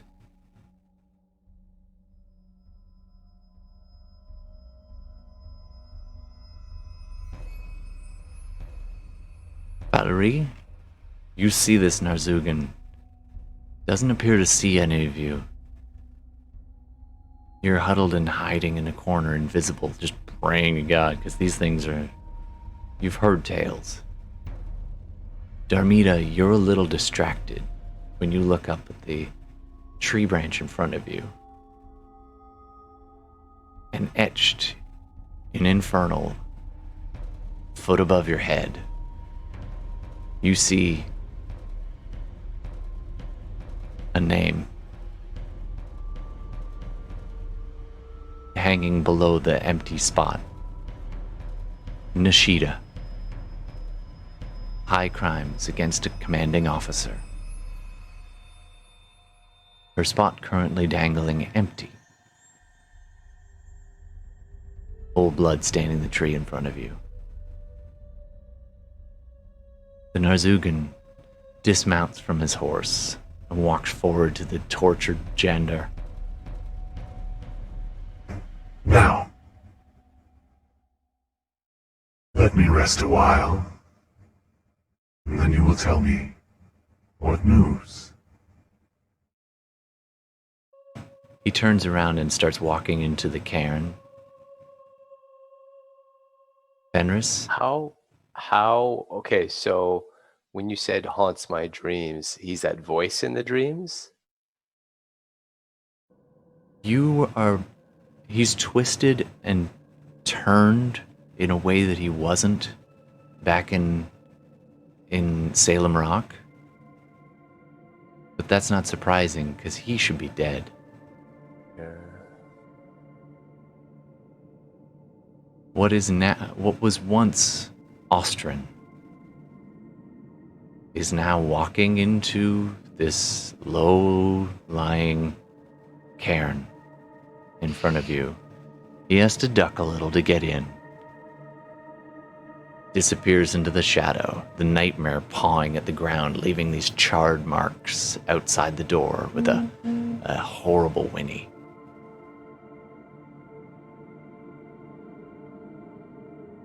Your prey is here. How far away is he from the cliffside? It's pretty close to the edge. It's about... the far end of the cairn probably has maybe 2 feet before the edge. And the whole thing is only about 15 feet. It's kind of roughly circular. It's 15 feet across. It's a small stone room. Okay, and there's no door. There's a door, so is he just about to open the door? It's an open entranceway, so he's just going into... So he's just walking into shadow. He's walking forward, and you can see him kind of look left and right, and then kind of walk to his left.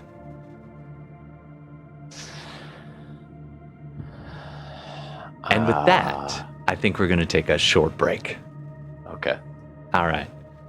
Hi, Internet. How am I going to torture these people later? You're always welcome to make suggestions. We're happy to hear. And we'll see what happens. We'll see what happens when we come back. All right. Don't forget, you're always welcome to make suggestions for episode title names as well. And we'll be right back in a few minutes. Oh, now we're back. I didn't have audio for a second. Hi, we're back. We're about to jump in, see what Fenris is about to do, given that he is now face-to-face with a dead man. Or was it a man? Who knows? Who knows? Anyway, I guess we'll pick right up after we left. If you're jumping just in to join us now, don't forget you can always say hey in chat. We'll love to hear from you.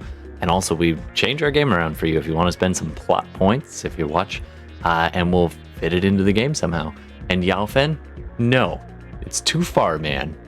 Torture Baby Shark on an infinite loop. No. Even hell has some standards, man.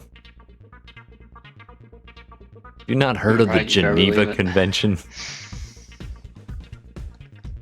In hell? That's true. The jurisdiction's a little bit... Anyway, let's dive back I in. didn't know they liked war games. Sweet. True. All right. So he goes inside and Yep. lies So down. he doesn't lie down, but he goes inside and walks in there, and What's up, Zors? and there's no door to close, so you can just kind of make out a little bit of movement inside. You see him reach up. You're kind of watching from your hiding spot, and you see him reach up and pull off this helm, and you see the same wispy gray hair, the same kind of military crew cut, a man in his middle ages, but no longer a man. His skin is etched, blackened, and there's veins of red running up and down. He is definitely a devil, and yet still the man that you saw and knew. You see him he puts a shield aside. You see him put this massive twisted blade down against the ground, against the stone. And you can just make this out in the shadows as you're observing. You're almost just holding your breath.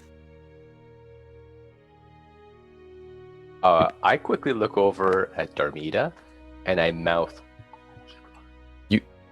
Sorry, you're actually off the camera right now, but Oh, sorry. I don't know if you can aim that down a little bit. That's super helpful. So I glance over at Darmita from my hiding spot. You look for her, and you're like, I where can't did see she her. go? You know where she was. Okay, so he put his sword down. You see him putting a shield down. He reaches down and pulls off a gauntlet, puts it aside, pulls off a boot, and he's still wearing like chain underneath this, but he's taking off his armor and kind of stacking it in the corner. Okay, I can still see him though. You can make it out, yeah. Okay.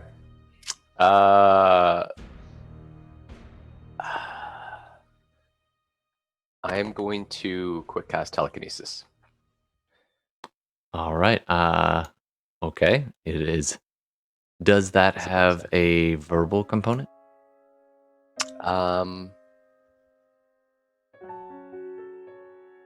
So I mean, I could cast subtle.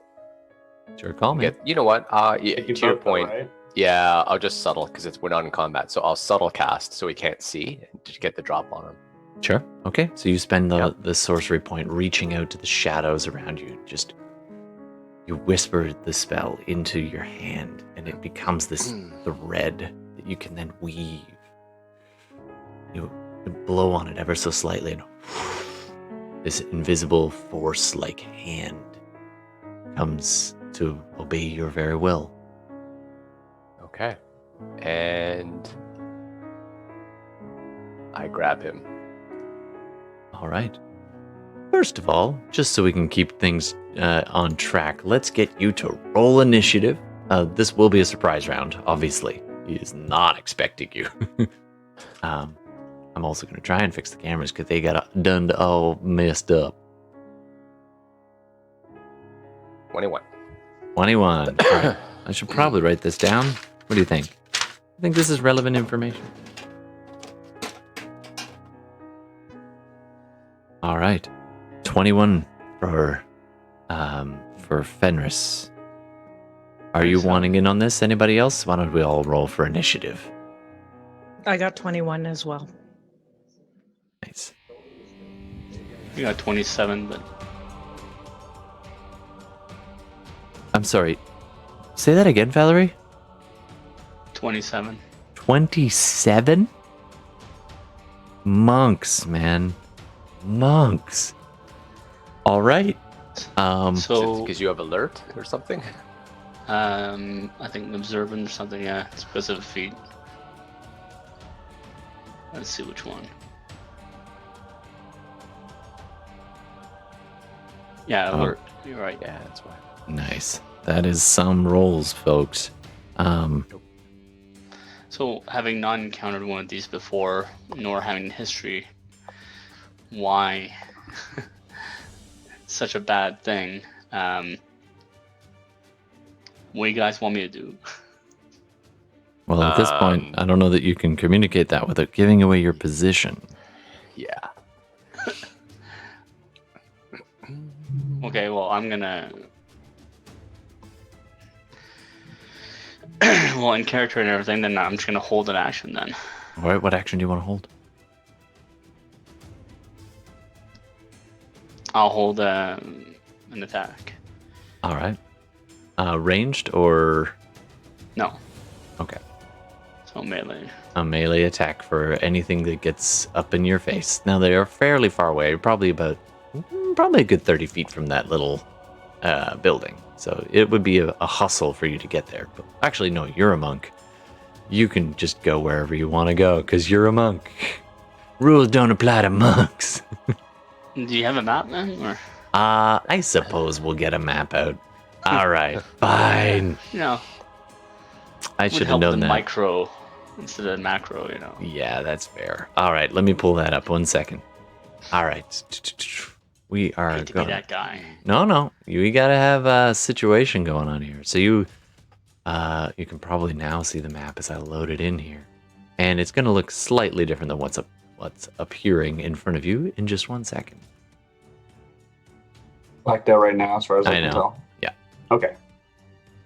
So that spot right there, right on the edge of that cliff, consider this the cairn. So the kind of the entrance to it being just north of that, or so the doorway kind of, this will be considered the doorway, and everything on the inside there would actually be inside the pile of rocks.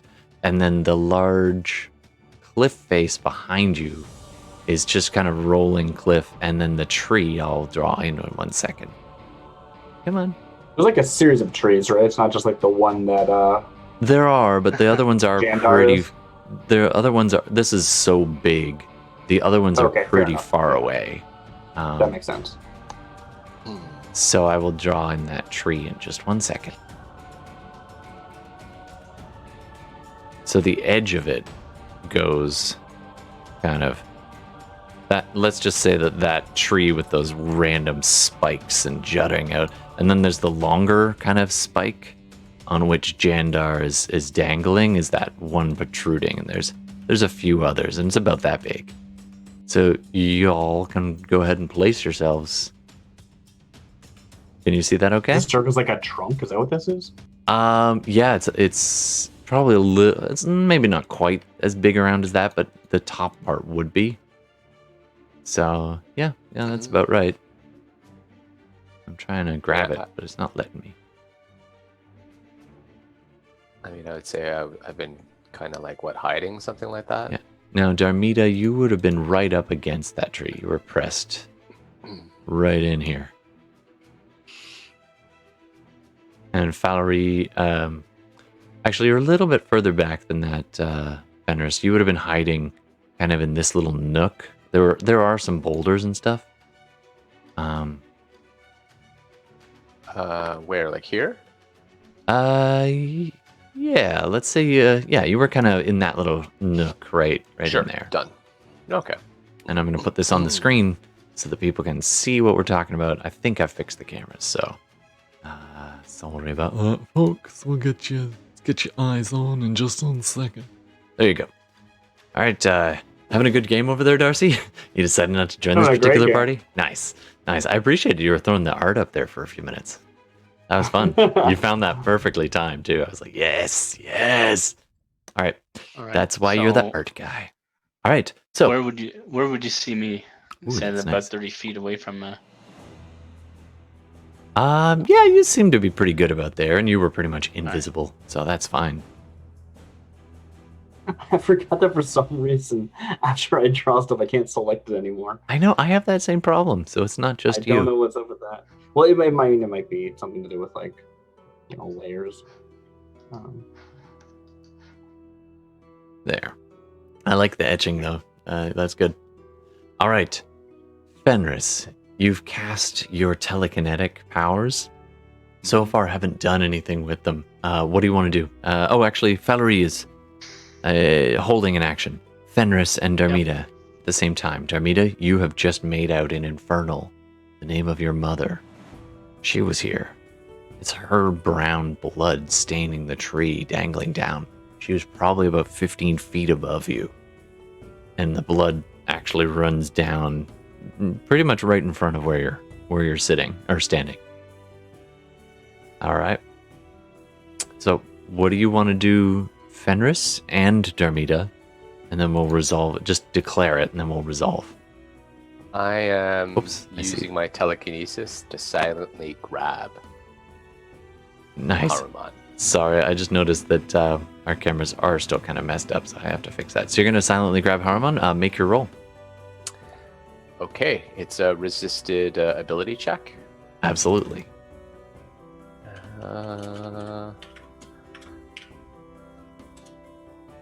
And I'm going to spend a luck point. Oh, maybe not. Never mind.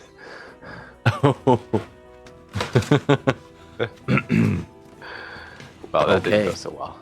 So you reach out telekinetically and you just grasp. And the funny thing is, you do grasp something.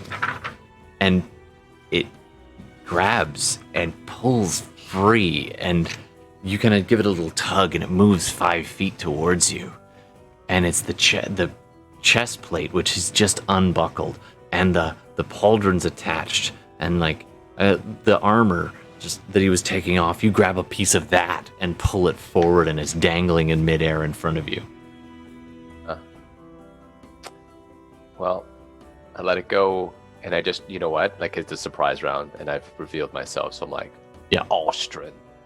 Nice, you call out Austrin. As you let go of the armor, it hits the ground and then resists crumpling, and then stands up. This hollow armor beginning to, and you see the helm skitter across the ground and snap up on its head. This hollow armor dimly lit from within with this reddish glow. And you see Austrin standing there just in chain and a gambeson underneath. And he looks up to you standing and just blinks. His face, very familiar, but it's almost like you just sepia toned or changed the filter. So instead of his pale kind of human skin, he's got that cracked, blackened visage, but it's still his face. And he looks over. The boy. My, aren't we full of surprises? All right. Coming up next, Darmita, what do you want to do? Yeah, I cast my Hunter's Mark, 3rd level, and then I'm going to. I see him on the side. You pick up that it is Austrin, but you can see this other suit of armor assembling itself, a potential other threat. Okay. I'm gonna go after Austrin. Okay. Okay, he is Hunter's marked. And I will take. First shot is 23. Second. How the hell did I lose that? Okay, that's weird. 23 hits. 13, does that hit? Unfortunately, even without his plate, 13 does not hit. I will use my Stalker's Flurry. And I can make a second or I basically get a redo. Nice. On one attack per round.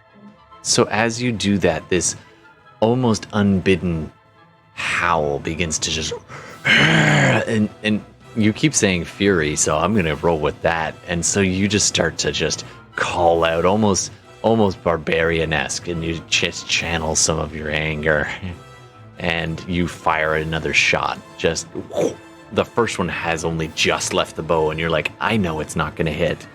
This next one, just almost fast like Quicksilver. So 23, 28, and 21.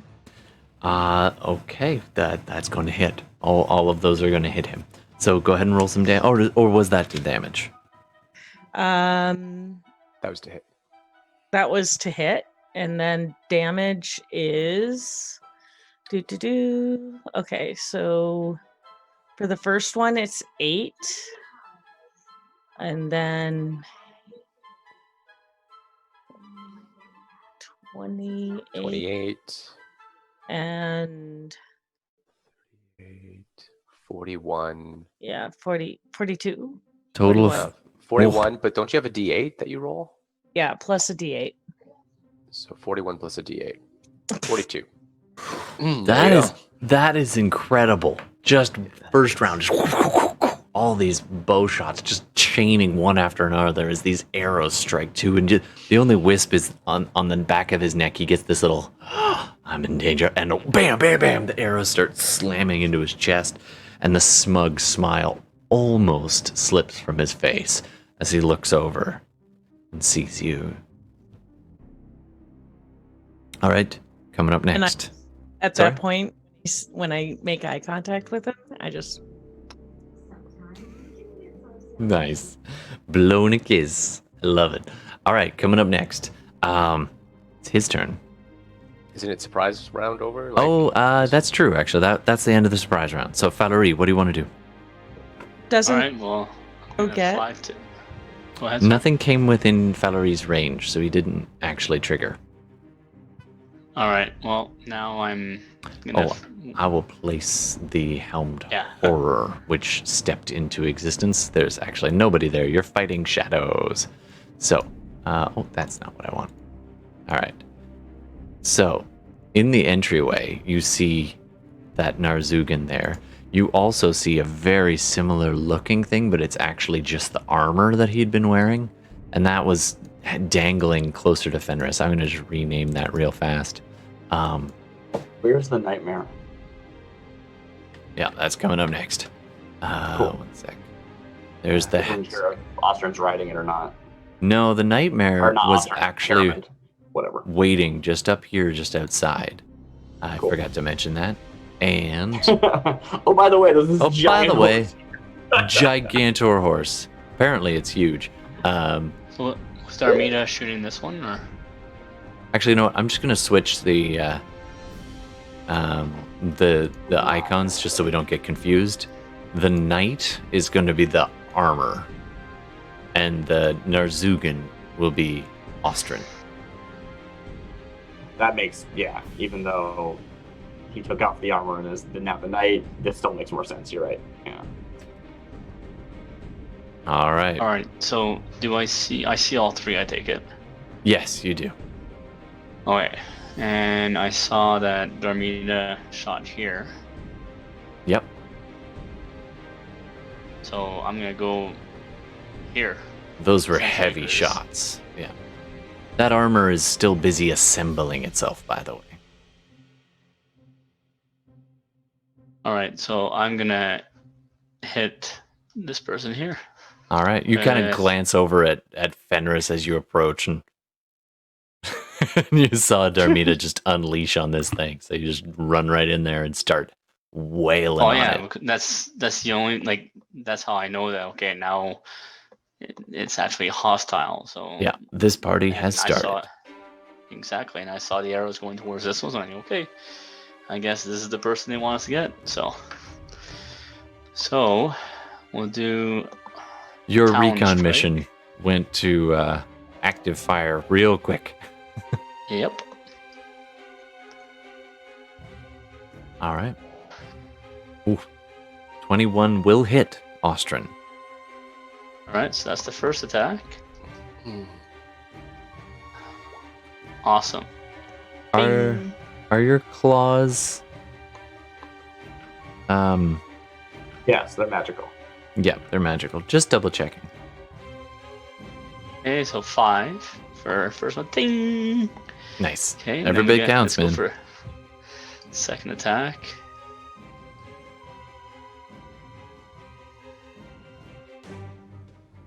$25. That hits. Yeah. Okay. Another 5, and I'll Another use 5. a key point for what's that? Jeez, Flurry I of haven't blows used them in a long or time. stunning. Stunning strike. Stunning Yeah. strike. All right, that'll be a Constitution saving throw. Oh, sorry, wrong button. Oh, Munchkin's awake, so Of course you gotta- That'll be it. That'll be it after. That's fair. Unfortunately, the stun does not take as he gets a 27. All By the- right.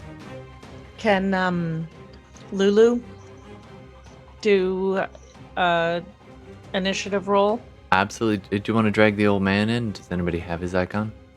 I don't. I don't. Don't think I do. Okay, I have it somewhere. No, I never had it transferred over. No, I had Ben Coombe. All right, I have him somewhere. Is he in his like mortal form or is he in his Harlequin form? I think he had become mortal. Yeah, Okay. he changed. He's mortal and Yeah.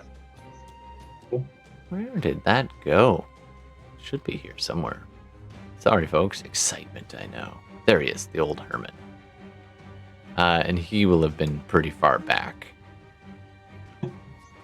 There it is. A Holophant. Yeah, he was hiding back, probably like back here somewhere. Kind of hard to see, but that is him. But he is in old man form at the moment. I don't think I can make that happen for some reason. so I rolled a 3 for him. I don't know what his initiative is. There we go. So I have now made him possible to be manipulated by you. So there you go. His character sheet actually is there. His initiative is +0. So 3. 3 it is. The glorious 3. All right, cool. Let's dive back in. So that was Falorie's turn. And we now have Lulu kind of peeks around. You can, Darmita, you glance back. You can just see Lulu kind of standing amongst the rocks, naked and looking interested, but a little bit frightened, as things seem to be changing pace. Coming up next, I believe. Falurie could do Flurry of Blows. Falurie, you could do Flurry of Blows if you wanted, right? I could, yes. If you want, it's up to you. Sure. Well, hey man, I got 8 key points left. Might as well use them. Even just in like part armor and like chain, he is. When you hit, it just feels like you're hitting almost rock. Like it has barely any give. His strength is his skin is pretty naturally toughened. So he's a tough nugget even out of armor. All right, so Flurry of Blows. Here we go. Yeah. No. 12. 12 unfortunately does not hit, and that really hard impact as he looks down at you. 16. All right. 16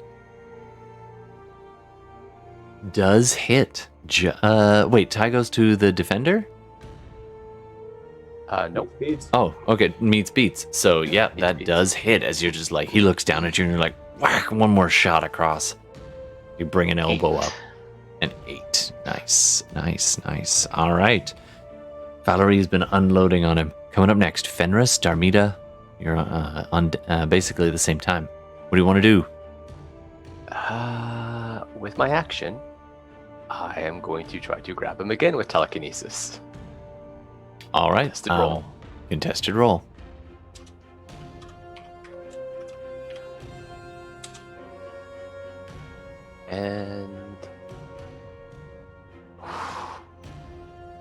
And it's strength, right? Yep. Yep. So that is It doesn't work. 23. And I am going to. Like one of his legs shifts slightly as you're, and he's dragging along the ground, and he just bears down. I am going to bonus action.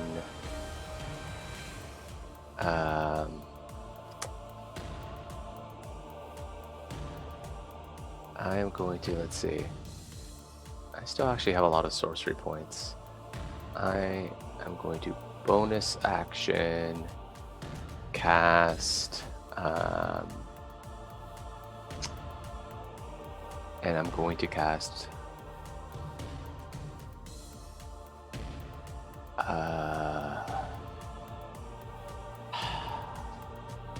I believe you're. Yeah. Oh no, you haven't cast any spells this round. You're just maintaining No, I just used my telekinesis. action. So yeah, you can Yeah. cast any kind of spell you like. Yeah, I'm gonna bonus action cast Blight on him. Nice. All right. What's the save on that? So it's a con saving throw, DC 17. Oof. That's going to be 26. He's rolling crazy good, so Yeah. he takes half damage. He is rolling with advantage as well. Touche. Right. So. All right. 88 So by the twos. blight begins to just curl along his dark gray skin, and just you see these little blisters start to form, but it doesn't seem to be digging in quite as much as you would like. He still takes a fair bit of damage. He takes 13. 13. Nice. All right. He is taking damage, but again, he did manage to resist the worst of the effects. All right. Next up, Darmita. All right. A 28 and a 22 to hit. Those both hit. Just he's beginning to look a bit like a porcupine. All these arrow shafts sticking out of him. You suddenly have the terrifying thought that, the 60 or so arrows you brought to hell, maybe 100 arrows you brought with you, you might need to get some of those back at some point. If you keep Yeah. this up. 27. 27 damage. Yep. Nice. All right. Wow, that's a big couple rounds. Okay.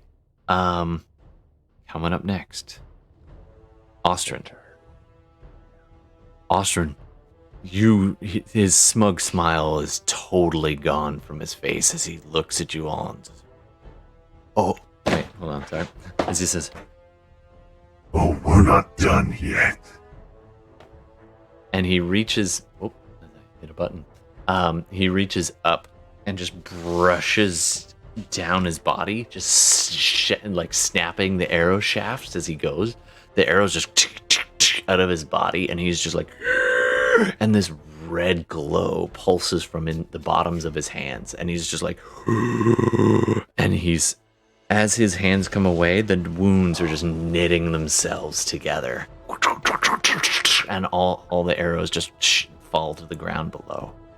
He's healed himself. What about mentally, though? Quite a bit. Well, no, he's probably mentally still scarred from that. He's definitely That's good. That's good. Meanwhile, coming up after that, yeah, that's a big thing he had to use though. That's pretty. All right. Oh wait, he can. Nope, that's only one thing that he can do. Normally he can do more things, but that healing was a big one, so he doesn't get to do something else. However, the Well, if armor. I may, Yeah. you were asking for a suggestion from me previously. Oh, Does that still boy. count? Which team are you on? You're not even there. I mean, I'm not there. I know. I'm happy to hear it. Go for it. You're welcome I thought to it play might be Jander as interesting well. if the tree picked up, joined the fray. I Is like tree it. soaked in blood of angels? Whomping Willow.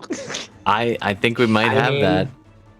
Some We're- sort of infernal tree. Whomping Willow it is. Maybe it can't move. Maybe it can just like slash around. I don't know. Yeah, no, I love it. I'm going to take that plot point and I'm going to roll with it. I love it. Meanwhile, since it's the next thing on the thing, the armor, which was busy assembling itself, skittering along the ground, the last of the boots come along, the gauntlet, and the shield comes, and you see this empty armor, fully assembled, glowing red from within, kind of come on line and look over towards Fenris and starts just going, marching at him at a surprisingly weird clip for something that's it's nothing in the armor, but the armor itself is moving towards you, and the gauntlet had grabbed the large blade and comes running up to Fenris amongst the rocks. It's got it loses quite a bit of movement, like scrambling up this little precipice there, but it didn't have to go far, and it made it up next to Fenris and takes 2 big swipes.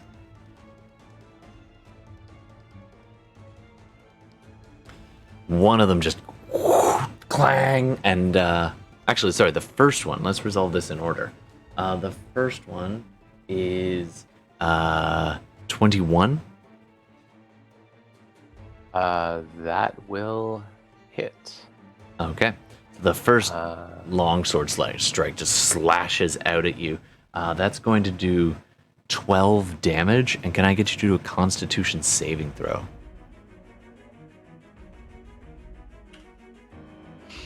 Sure.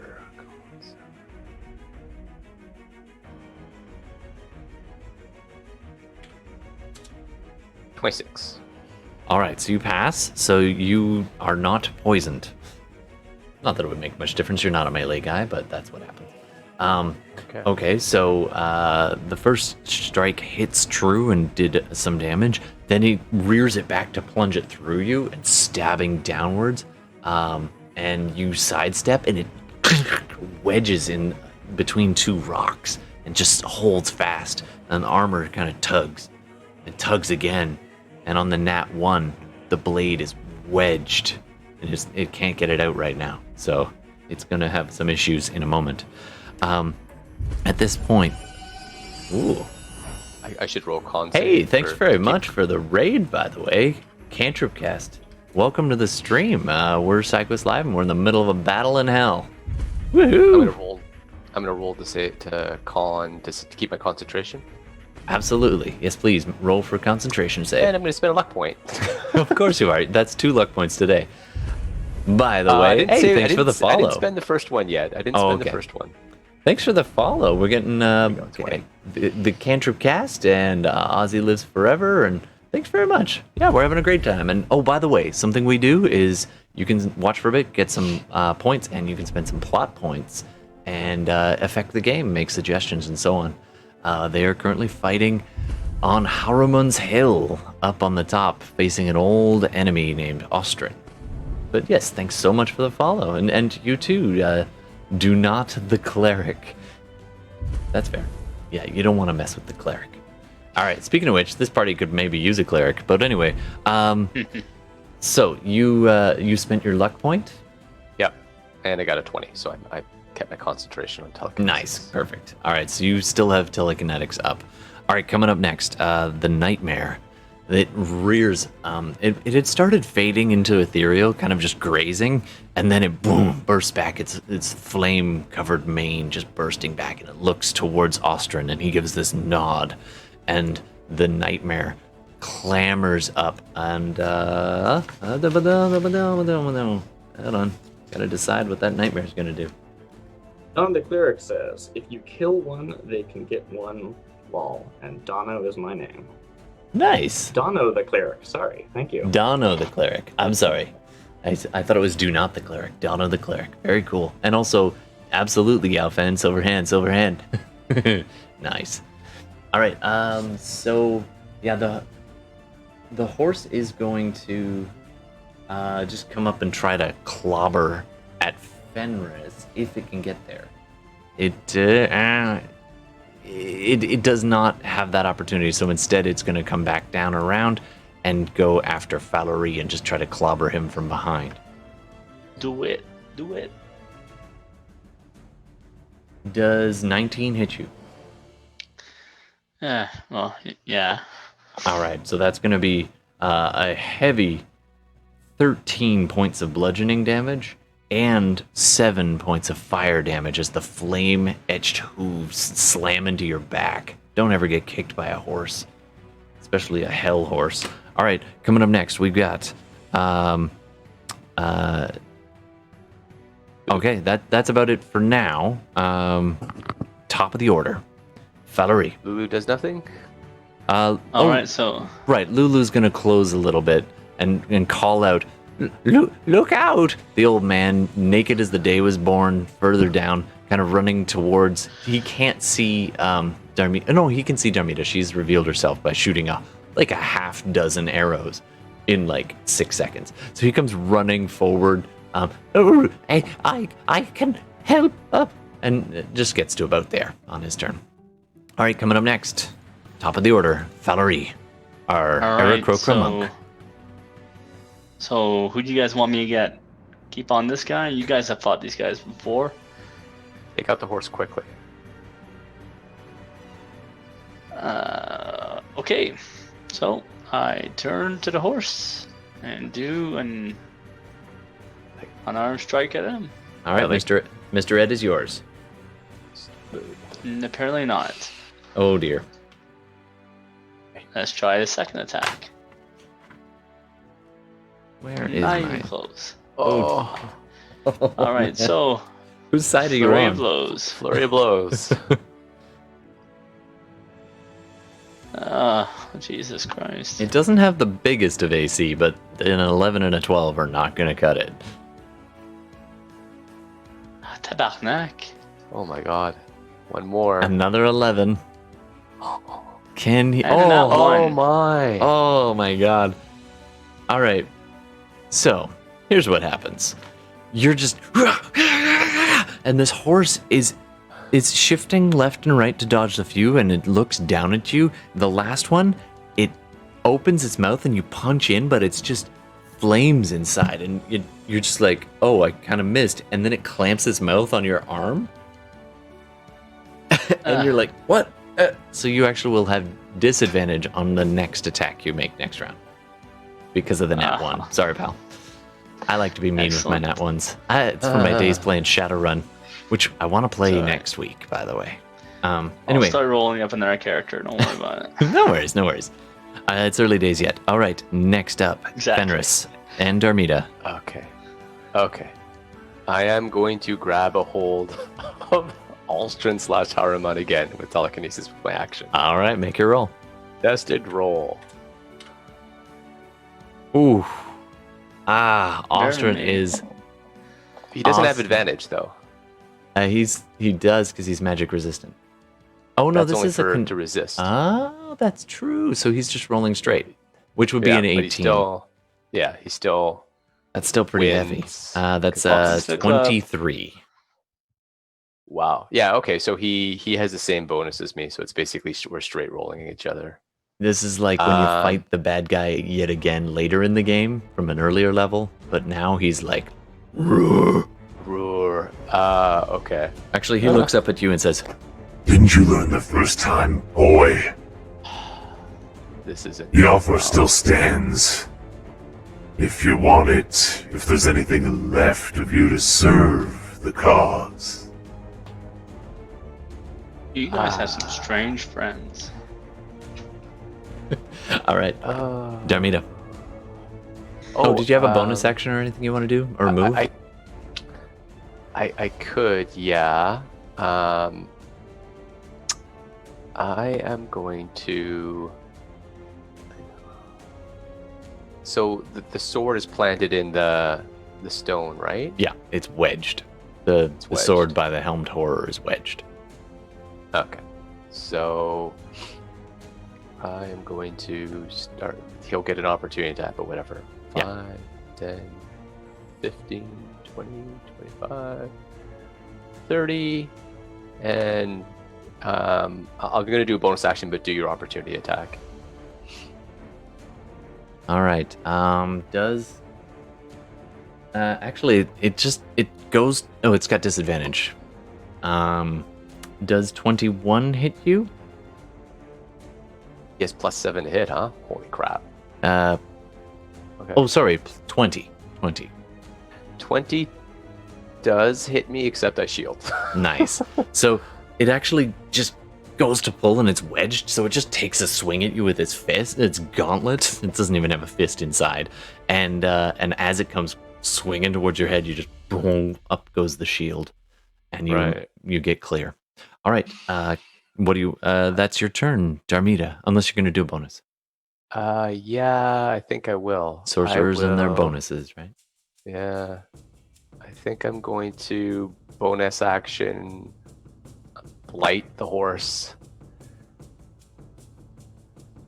Con saving throw, DC 17. All right. I don't know if he's more. I need to just double check whether it's magic resistant or not. No, it is not. It's not. Oh, Oh. and it fails as the Oh, good. nightmare steed. It's just grabbed onto Falurie and is pulling it back. It's actually kind of dragging your wings are kind of holding you in place, trying to keep you upright as it's trying to pull you back. That's a lot. And I 1, 2, 3. It's pretty good.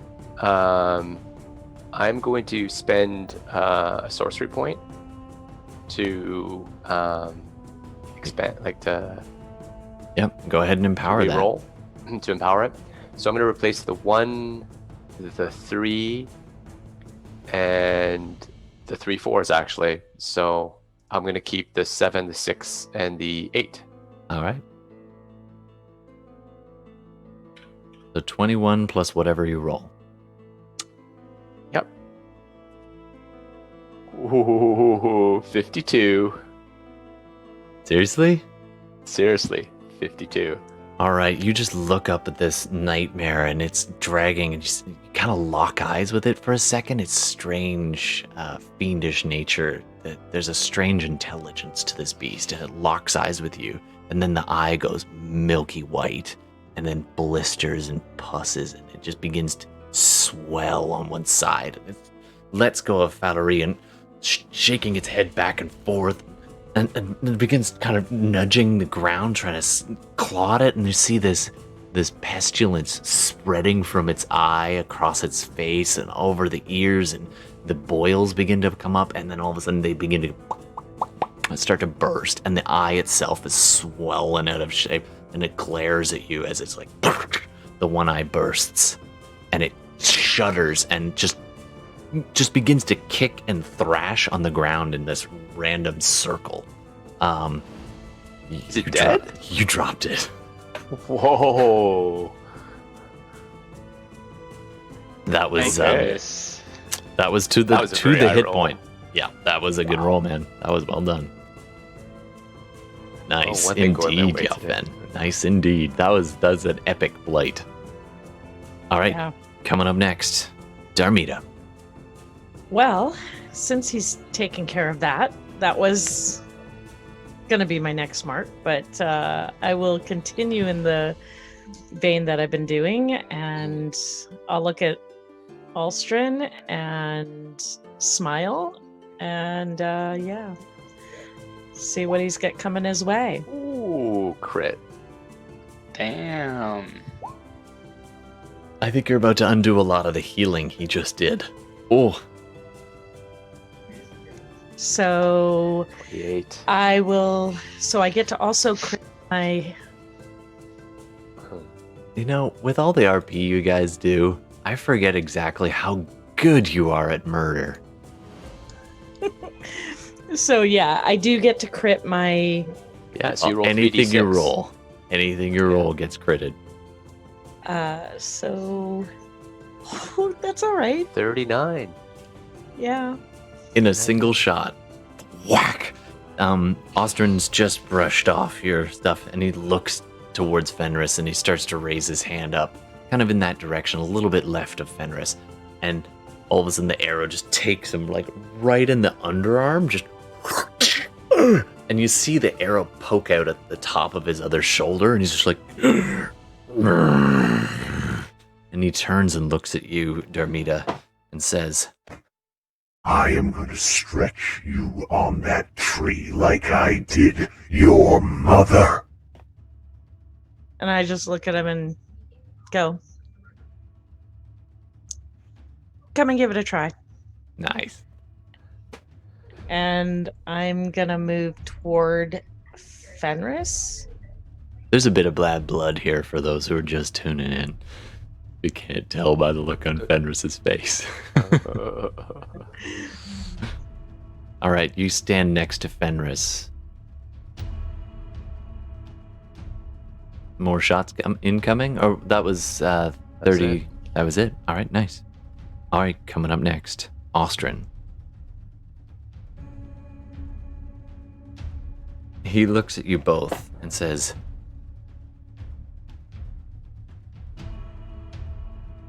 I will win. In time. he then finishes his motions towards the tree, and there's this great tearing sound. It's like this strange squealing iron sound from up on the tree, and all of a sudden, these bodies just start dropping out of the tree and like cratering from like 30, 40 feet up. Many of those cursed knights that have been held up in the tree start to fall like sacks of bone, and their armor clambering to the ground.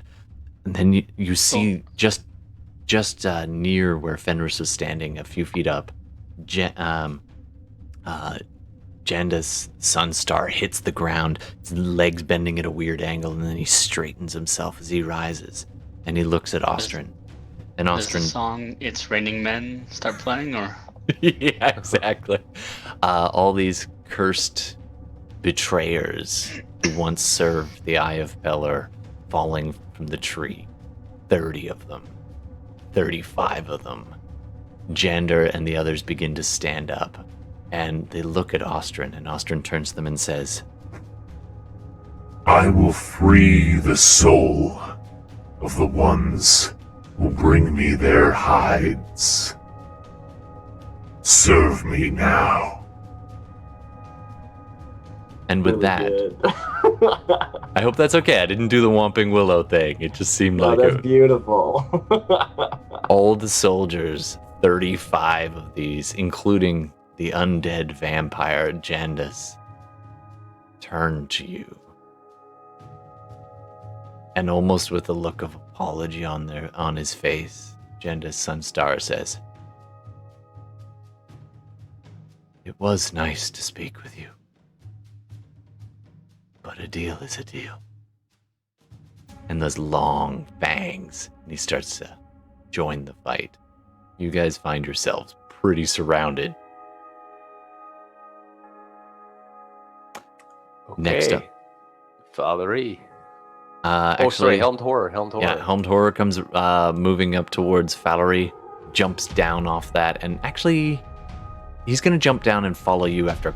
You see it pull, and pry the sword free. Then it comes jumping down over the rocks and moves 5, 10, 15, 20, 25. Manages to catch right up to you there, Fenris, and takes a couple of swings at you. The first one clanging off the rock just above you swung totally wild. The second one's going to be a 21. 21 hits. Even All right, with shield. Yeah. So that's going to be 8 damage, 8 slashing damage to you. Okay. All right. I'm going to start copying and pasting some of these baddies. Just wherever they happen to land off of that tree.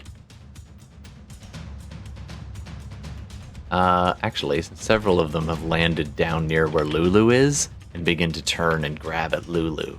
So all these guys down here, that's going to be their turn.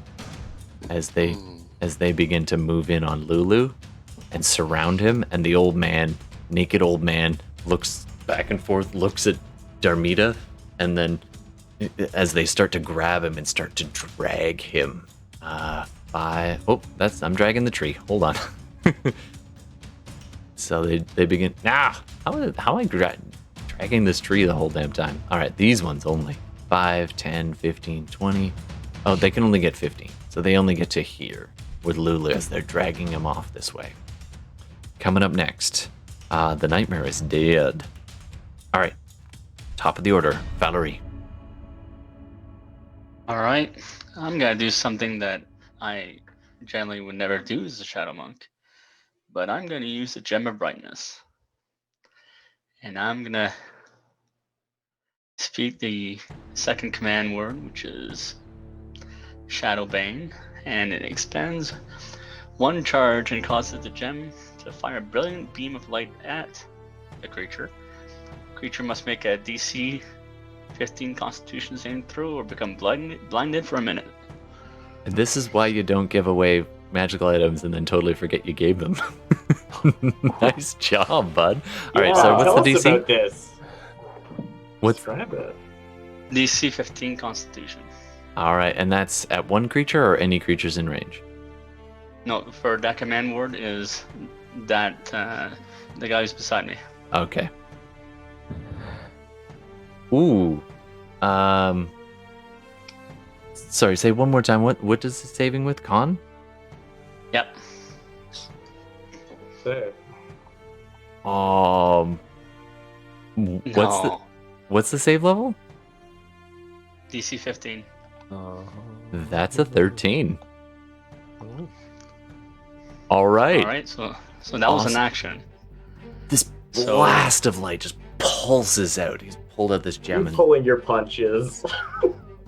and he begins to pull back. He only rolled a 10. Yeah, what's his mod? The con mod is +3. What's his con saving throw mod? Oh, wait a second. Yeah. Oh, I was wondering. I don't know. Do you want to spend a plot point? How many do I got? I don't know, Internet. Are we going to be nice today or mean today? It was a clutch move. I loved it. I mean, those are just the stats. I'll tell you what. If let's say Falurie wants to spend a plot point, I'll give him disadvantage on the roll. Okay. Disadvantage fair? on his save. On his save. Yeah. Sure, I'll spend a plot point. Spend the plot point. Let's see what he rolls. Do it. We'll leave What it a up to the description dice of this folks. gem, though. Yeah, while I'm rolling. This is me virtually shaking the dice. I missed that sound. Oh, and he does fail. Even with the +8. That's an 11. That was a nice. Nice. And Yaofen in for that plot point too to grant disadvantage. Thank you for that redemption, sir. So as a bonus action, now if I do like an unarmed attack, do I have to have done an unarmed attack, or as an action? For flurry or- of blows? No, as a just regular unarmed strike. Honestly, I don't Yeah, I have to. remember. Yeah, I yeah. think so. I think you have to have done other attacks. So that's your turn to trigger that off. You still have a bonus and a move if you want it. And he is blinded. That's the effect, right? Yes, for a minute. Oh man, that's a long time to be Oh. blind. All Does right, it so give a save at the end of each round, or is it just straight up a minute? let's see. He might have a save at the end of each round. Can repeat the saving throw at the end of each turn, ending the effect on. each turn, Yeah. All right. All right. Well, I'm gonna move, given that. Sure. There's a weird question I have for you right now, because blinded, has disadvantage. But what's your alignment? My alignment, I believe it's lawful neutral. All right then. So his diabolical sense, allowing him to have advantage on perception checks made to perceive good aligned creatures, does not trigger. So he does not get a sense on you. See, folks, it pays to be somewhat evil. So he does not have it. Evil. Well, it's not good. All right. So I will move out of his sight and go around here. He nonetheless does try to take a bit of a swing at you and misses with a 15. Yep, he misses. Evil will win because good is dumb. Yeah, Thank you, thanks. Ethan. Yeah, Ben. That sounds like it's from a movie. It is. So seeing the advantage Falurie just gave, just blinding him, I am now going to do it one last time. I'm just going to try to push him with telekinesis. All I right. don't know if that makes it at disadvantage if I spend my last plot point, but No, basically no, I'll allow that as disadvantage. He can't really sense anything coming, and it's not. He does not have his magical defenses against this either. His resistance, it's just straight up. So he's got disadvantage. Make your roll, sir. luck point. I was wondering if you were going to use it for that 7 you just rolled. Yes, I like to am. narrate Gonna this, use by the that. way, because we do a podcast version of this too, so A little bit better. 12. a little bit better. Let's see what he comes up with disadvantage. He's pretty strong. And he fails. That is an 8. Oh, finally. How So- far can you push him? I can push him 30 feet. So I just go 5, 10, 15, 20. over the edge. you Slams know. into the back wall of that. I want you to roll a contested check against the stone. Because he's now inside that room. He just goes back as I knock my headphones off. I'm committed to the bit. And he goes flying backwards. Go ahead and roll the same thing for you with the telekinetic strength.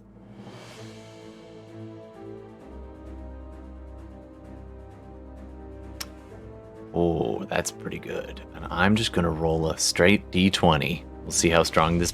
Let's see what mason. I'm doing a masonry roll here, folks. That's how we Very play good. Dungeons and Dragons. We'll find out Oh, who made boom. it, and then make a tools check. Yeah. No. Smash right out the back end, and Ostrin's just sent flying these stones, pinwheeling in the air around him as he's thrust through the brick wall of this old piled stone cairn at the top of this 1,000-foot cliff, overlooking the sticks. And he goes flying backwards and plummets out of sight. Do I sense whether? How No, did- nothing yet. You're all just like, Blinded by the light. oh yeah, and he's bright as hell. So he's got this brilliant light beaming off his face. Or was it just a single flash? I think the fun of him actually being this beacon, this flare falling from Haramun's hill. Old school. Yeah, that's a light up manga their moment eyes, right 2E there. Thing. Yeah. And he's just plummeting.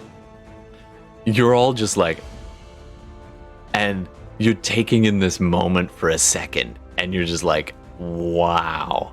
And at that moment, you're kind of all caught by surprise as you hear this, and off to the side of the cliff, these soldiers also fling Lulu, the old man, off the edge of the cliff. But isn't it? How did they get another turn before? Yeah, I'm not done my turn yet. Oh, okay. Well, that's fair. Yeah. You do have a bonus, and Darmita does have a chance to go. But I'm gonna say, because you're all just so like, what just happened? That dude just went flung. I'm gonna say that I'm gonna make Darmita do a dex check to see if she can react before them, just based out of like just watching Ostrid, the big bad from the early part of the campaign, flung from this place. So what do you want to do? do? Plot point redemption. He shouts as Big O flies into the air. Gravity, you heartless bitch! Yeah. Gravity, you heartless bitch! Had to do it in the voice. All right. So, So, Fenris.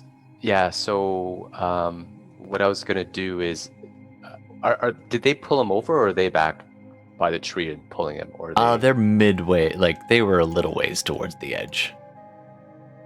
okay? They're So about there. They're about there. Yeah. Okay. So what I was gonna do was,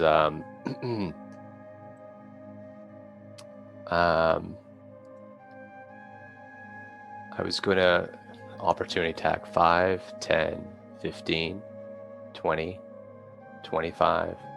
Yeah, lucky 30. there. Does That does not. that probably doesn't hit you with an 11? No, it doesn't. All right. And so I'm next to this guy, Yep. and I was going to quick cast bonus action. I think I can Misty Step. Oh. Yeah. Yeah. And I was going to Misty Step. This is already a bonus action, right? Doesn't need to be quick cast. Sorry, what's that? Oh yeah, Misty Step Misty is a Step's always bonus. a bonus, isn't it?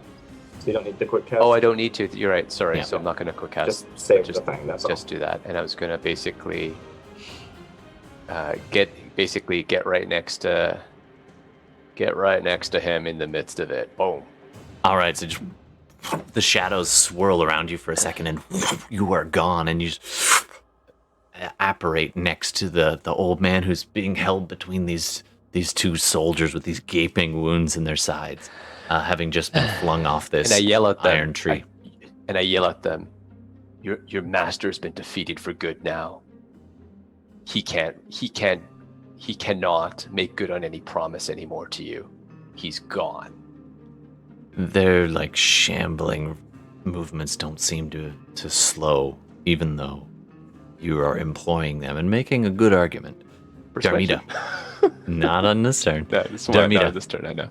All right, I'm gonna go up 10 feet Sure. and then go. To move 10 feet a bit closer and get a good line of sight on those surrounding Lulu. I'm literally And now- going feet. Sorry? I'm going in the air 10 feet. Oh, right. You've got your winged boots. So you lift off the ground, hover up, and you can now see them over the rock that they were a little bit concealed behind. Yeah, and I'm gonna go. I believe I can get to here. At which point I'm going to bonus action recast at first level Hunter's Mark. Absolutely. You mark this one? You This mark one. the nearest of those fallen soldiers. And then 2 attacks at him. Sure. Make your roll.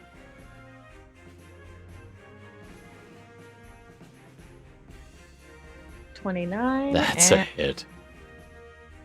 let's see what the second one is. Come on, nat 20. 17.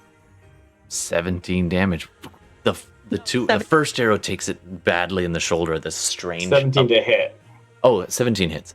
So the first one did 6 points of damage, digging into its shoulder. The second one taking it right through the center of the chest. I guess that is 17 damage. At the back, right through the back, and then it's sticking out of his chest a little bit, and it falls to his knees, and gasps its last pained breath. All right, that one drops. And then I'm going to shout to Fenris, get him out of there. All right. Next up, Gravity, you heartless bitch. anyway, so that would have been Ostrin. So somewhere he's having a bad day. Now, next up is the Helmed Horror, the original one. Begins to close, but it's going to be a while. So it just does its action to move a little bit closer, just trying to shamble forward. The others begin to close around. This one manages to... Oh no, you're up in the air. They don't have any armed weapons. In fact, they don't have any weapons at all. They're all just picking up rocks and shards of that tree. So they can't get it, Darmita. She's up in the air. So they just begin to clamor around. There's something like 20 of them at this point, maybe more coming from the far side of the tree. The ones that are immediately closest to the two that are still holding on to Lulu begin dragging Lulu away. You do have an opportunity attack if you want, Fenris, as they begin to move away from you. Can he like grab Lulu instead? Sure, you can make a That seems grapple. fair. Yeah. Just so Sure, you know, I'll the try to- edge of the cliff is that gray line. It's hard to Yeah, see like on the map. Yeah. Can I just opportunity reaction grapple, like grab onto Lulu? Sure. Yeah, you can go ahead and make a grapple attack, Yeah. and it's going to be contested by the other two. They are outnumbering you, So they are going. Can I use my telekinesis to do this, or can Unfortunately, I that takes an No. action. No, So it's a reaction. strength? Yeah. Okay, never mind. Straight strength roll. No. Gotta get that Warcaster. Yeah. Ooh, that's not good. that is a nat 20 on mine and a 9, and they're straight rolls. So Okay. that's gonna beat your 13. So they rip Lulu away from you and just, like almost like people like for funsies throwing someone in a lake by their arms and legs. They just, you see the old man. Milton says, "Can't Lulu fight against the pulling?" This is true. Lulu is a little weak old man, but Lulu begins to like, and he's being suspended. He's this naked old man suspended between the two, little rib cage sticking out, a little pot belly, beard, and he just starts going like he's constipated, and he's almost doing. He's not even going to fight back actually, but he's doing something, and then they fling him off the edge of the cliff. Yeah, this is the. Oh, please don't throw me into the briar patch. Yeah, He's and he's just like, and for a few seconds, you're all like, oh. And then you hear, and this little winged mammoth celestial form that the old man has managed to transform a little ways down and just comes hovering back up. Its 3 wings, just, and the long snout kind of looking out at you from a good like 30, 40 feet out, and a little bit down, and you can just make him out. And Darmita, you can see from your angle, you can see that he transformed about 40 feet below the edge of the cliff and then began to fly back up again. The others begin to shamble down towards Fenris, who's the only one. Oh no, Falurie's at the top, and they left him in. Falurie, I guess you're hovering maybe a few feet, being a flying creature yourself, so they left you alone, and they're mostly headed after Fenris. This one grabs onto you, or attempts to. Go ahead and resist that. Yofin says, "The wings sound like a helicopter." Nice. 2 nat 1s. What are the chances of that? These guys are, well, they've been hanging on a tree for a while. They're just like, they start to grab, and they literally just lean on Fenris and run their hands for all down. of time. They're not a fighting form. So they just kind of lean on you, breathing heavy. They gently caress you. I like that image. Just like, oh, no, just give me a minute.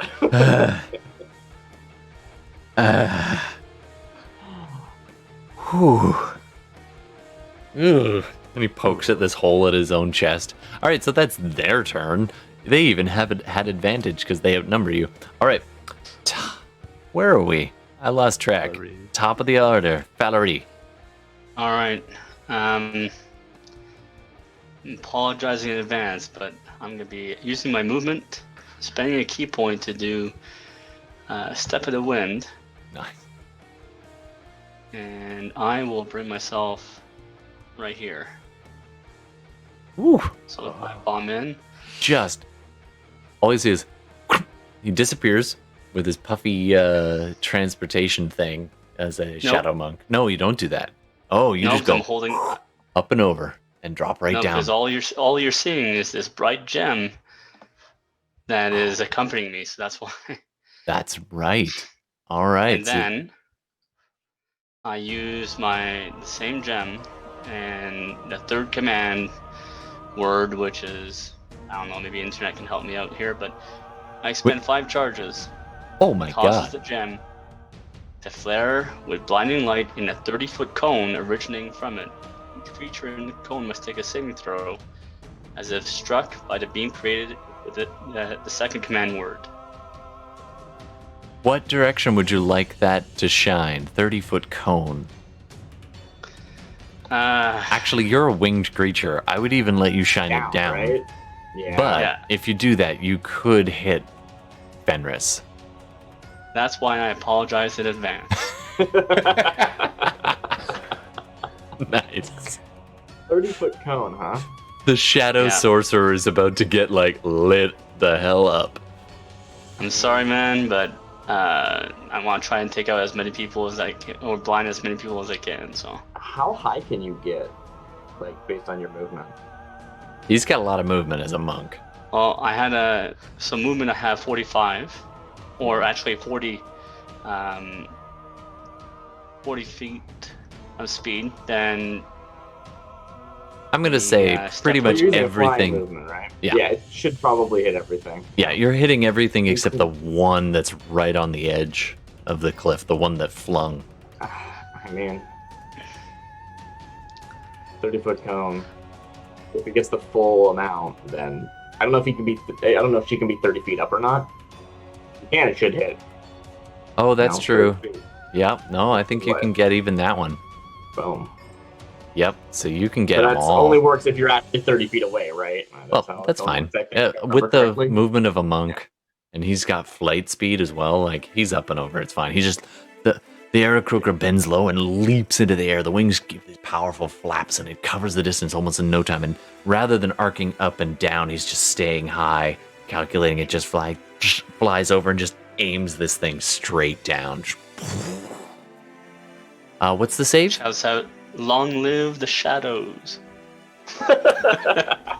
Nice. DC 15, con save. Fine. Bright lights make the longest shadows, something like that. Todd, Yeah. that as well, right? You are flying, so you do not actually get in that cone. Okay. That's probably true. I hadn't thought of that. Yeah, because it's going to come down at an angle. Yeah. Okay. 16. Good. You're okay. You're not blinded. So 4 of them do not get blinded. So I'll just kind of pick those at random. I don't have a thing for blind, so I'm just going to put the ninja face. Oh, no, this thing. I was using this as blind. Sure. All right. 4 of them can still see. Mostly the ones on the edge. But the ones towards the center are just like lit up in this. They've been in hell a long time. This is the brightest light they've seen in probably 50 years. All right, Are so you using different stats for Jandar? Or does it matter if they got blinded or not? Is what I'm asking. it wouldn't make a difference for when they're blinded. And I also have to designate one of these guys as Jandar. Well, that's what I'm saying. Either they're all the same, or one of them's Jandar, and it probably matters if they're blind or not. He is not blinded, but he's one of those 4 at the top. He's up at the top there. All right, nice move. Anything else, or is that it? Hey, that's all my that's pretty action, clutch, man. reaction, That's pretty clutch. action movement, and bonus action right there. And a catchphrase. You better write that catchphrase down. Long live the shadows, Sure. or the one that Darcy came up with. Both. All right, coming up next. I was trying to quote something unsuccessful, so don't. Fenris, don't feel nice. followed by Darmita, and then a whole bunch of them get to go. All right.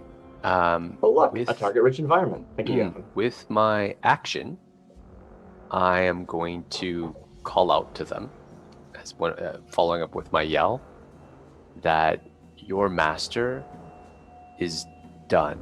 We just finished him. He's under the river Styx. Any promise he gave to you cannot be fulfilled. He tortured you for eternity. You don't have to do this anymore. Stand down. Make your roll. Oh boy.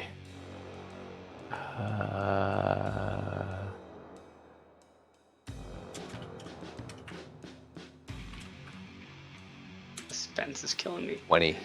Ooh. Okay. 20? 20. I'm very persuasive. You are very persuasive.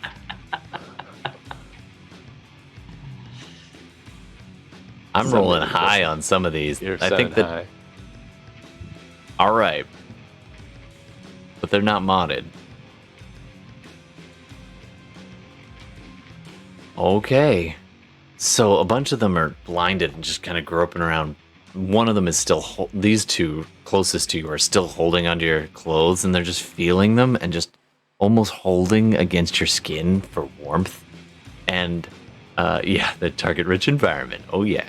And the one right near the edge that had flung Lulu looks at Lulu and then looks back at you and smiles and just steps over the side. And Nice. with my And then this one, Yep. 5, 10, 15, 20, 25, leaps It's over like the lemmings. side. And 15, 20, 25, 30, over the side. Just somewhere far down below. Some of them hit the rocks on the way, like spinning. And even that probably doesn't break their smiles, as all of the ones that can still see except Jandar walk to the edge and fling themselves off into the obliviousness that is the sticks. It's like the happening in hell. Nice. Absolutely, Elfin. and Jandar looks at you and just kind of stares. The others are blind and start like poking around, can't quite see very well. And this one manages to shamble a little bit this way and this one that way, but they don't find their way to the edge. All right. That was interesting. Okay, next up, Darmita. no, I'm not done. Oh, you're not done. No. I'm gonna Misty Step out of that. All right.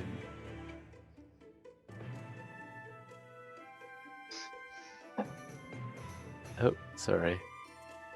You look and you bamf, and your shadows encase you and then deposit you not too far away from Jandar there.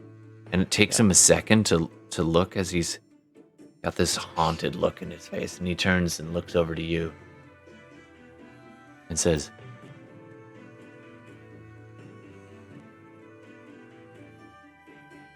"You helped some of my brothers today, but my master is not dead. I would know." And then he turns and looks up at Darmita and says, "There are others who survived, who stayed, entombed at the crypt of the Hell Riders. You may find what you seek there.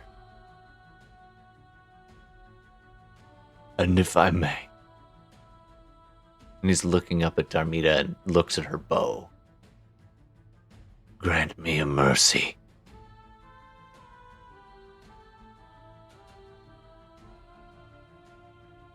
And I'm going to bonus action Hunter's Mark him.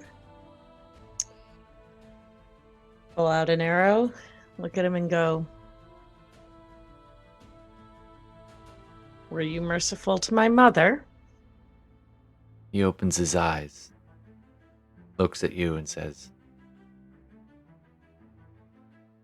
"I'm sorry I left her here."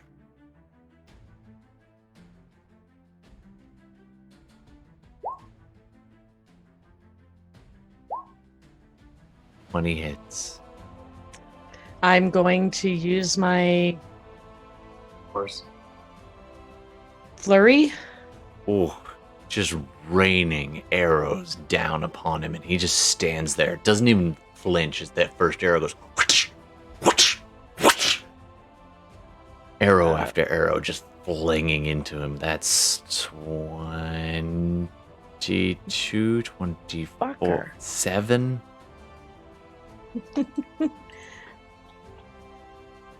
The arrow takes, the last one kind of takes him through the sternum, right through one of the gaping holes, and on an odd angle though, because you're way above him, and he's still standing. He was standing. Taking this beating, he falls to his knees, and you hear this breath just rattling in his lungs. You can find her at the crypt of the Hell Raiders. Tell her I'm sorry. Okay. Coming up next. Falurie, you're the closest. There's a bunch of them there just kind of blindly kind of shambling around trying to find. One of them, just by luck, finds the edge of the cliff. Well, I still have the gem around my neck, but I'm not gonna, dismiss it. I still want these guys to be blinded. That's fair. So I'm just gonna do unarmed strike the guy to the north of me. Sure. You drop down. You literally just drop on him. Just 2 feet kick straight down. Okay, that You have one didn't advantage go. because he's blind. That one hits. Then 21. All right, so 11. Oh, he only has 10 best hit points, rolls. man. Boom. Just 1 second he's there, the next you're standing where he was, and he's just broken. He was already pretty damaged from dangling off a metal tree for a long time. All right, so the one to the left. Yep. My other attack. Ooh. Well, he got Nat nat 20. 20. Yeah, I'm just going to say you got it. Go ahead and roll Okay. for fun, but, Okay, I'll roll for fun, just for shits and giggles. your clawed hands are just tearing through. That's 10. He's done. All right, and then just a bonus action for unarmed strike for the guy in front. To the side. Whack! You land. Crack! You tear that one's throat out. That one falls. And then 21. Just the back elbow at the one that's right behind you. That one has a 5. And it goes shambling back about 3 feet as you just blood streaming down its face. And it's just kind of like very disoriented, but still there. And then I shall move the rest of my movement Sure. aside. It will get an attack of opportunity at you. It reaches out towards you and nat 20's your ass. Isn't They he have blind though? blind. Oh, that's right. Disadvantage. Oh, and a 2. That's much better. He's just like, I used to be better before I was sent to hell. I was a ranger. So he's actually saying that. And he lashes out at you and just like, damn it. Ugh. All right. Not his day. That's it. All right, you go right up to Jandar, and who's just wheezing there on his knees. All right. How you doing, buddy? Today is a good day. Fenris. Oh, your turn. Seeing Jandar kind of just wanting to be ended, I'm going to. Bring him back to life? No. I'm just kidding. I mean, I still have my telekinesis up, so I'm You just do? gonna. So you just pick him up, and his legs are dangling, and he just rises up. He's totally not fighting it. You just over to the edge. Can you throw it to the other guy? Hit the other guy with it? No. Ranged attack? No? He's just dangling like a puppet, and he looks up at you, and he gives you a nod. Nod back And then he says, as you're about to let go, he says, May Pelo be merciful, but today it was you showing mercy. And then he just falls. Bloop.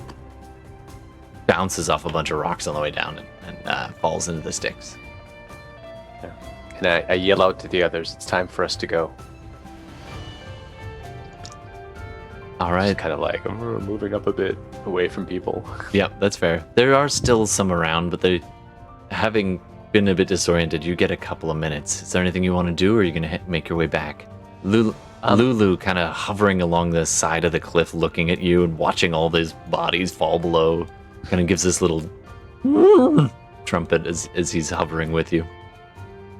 I want to just quickly check the cairn if there's anything useful for us to kind Sure, of understand. As the more and more bodies keep dropping off the trees in the distance around you, just hear them thunk, thunk, thunk.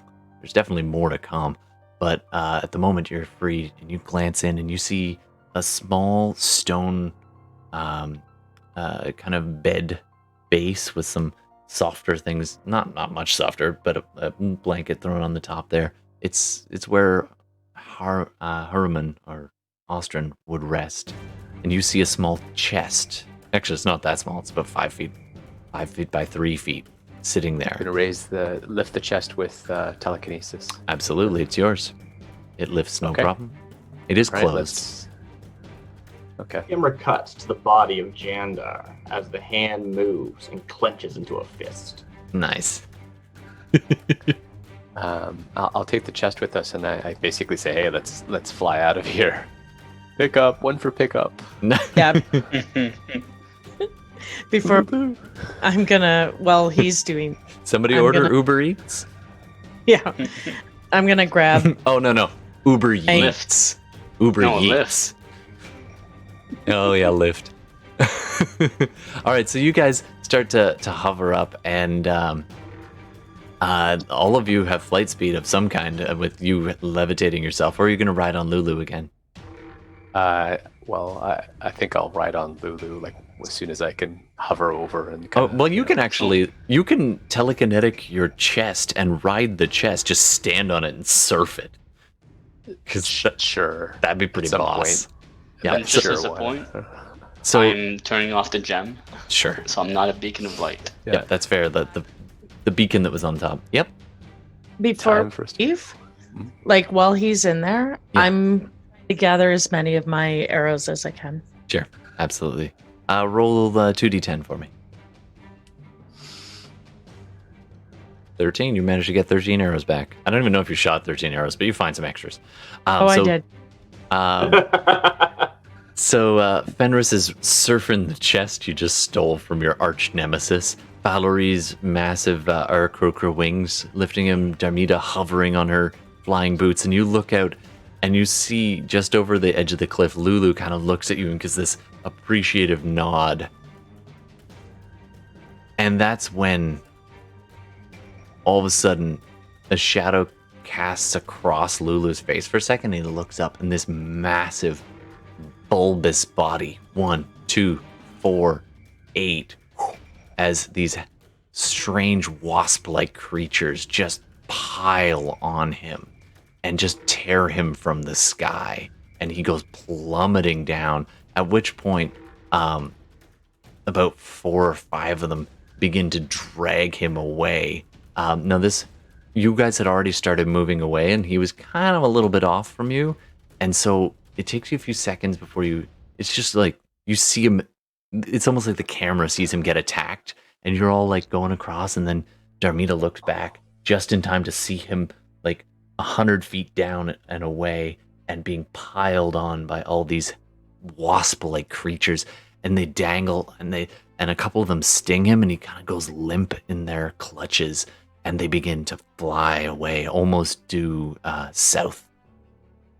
How far away are they from us? From you right now, about 120 feet. This is a few minutes after you left the edge of the cliff. You're out over the sticks right now, and he had been a little bit lagging behind. He wouldn't have come back up to us? Well, he was fairly close, but you were separated with searching out.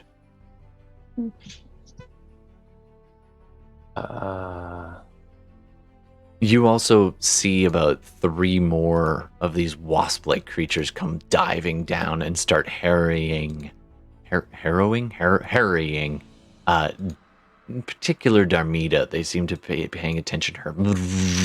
The flapping of their wings, these loud wasp-like creatures, hell wasps, buzzing around you, circling around. You're suspended up probably about halfway across the river Styx at this point. The Hollyphant about 150 feet down and back. You're probably 800 feet in the air in total. Okay. I'm afraid. Sorry, go ahead.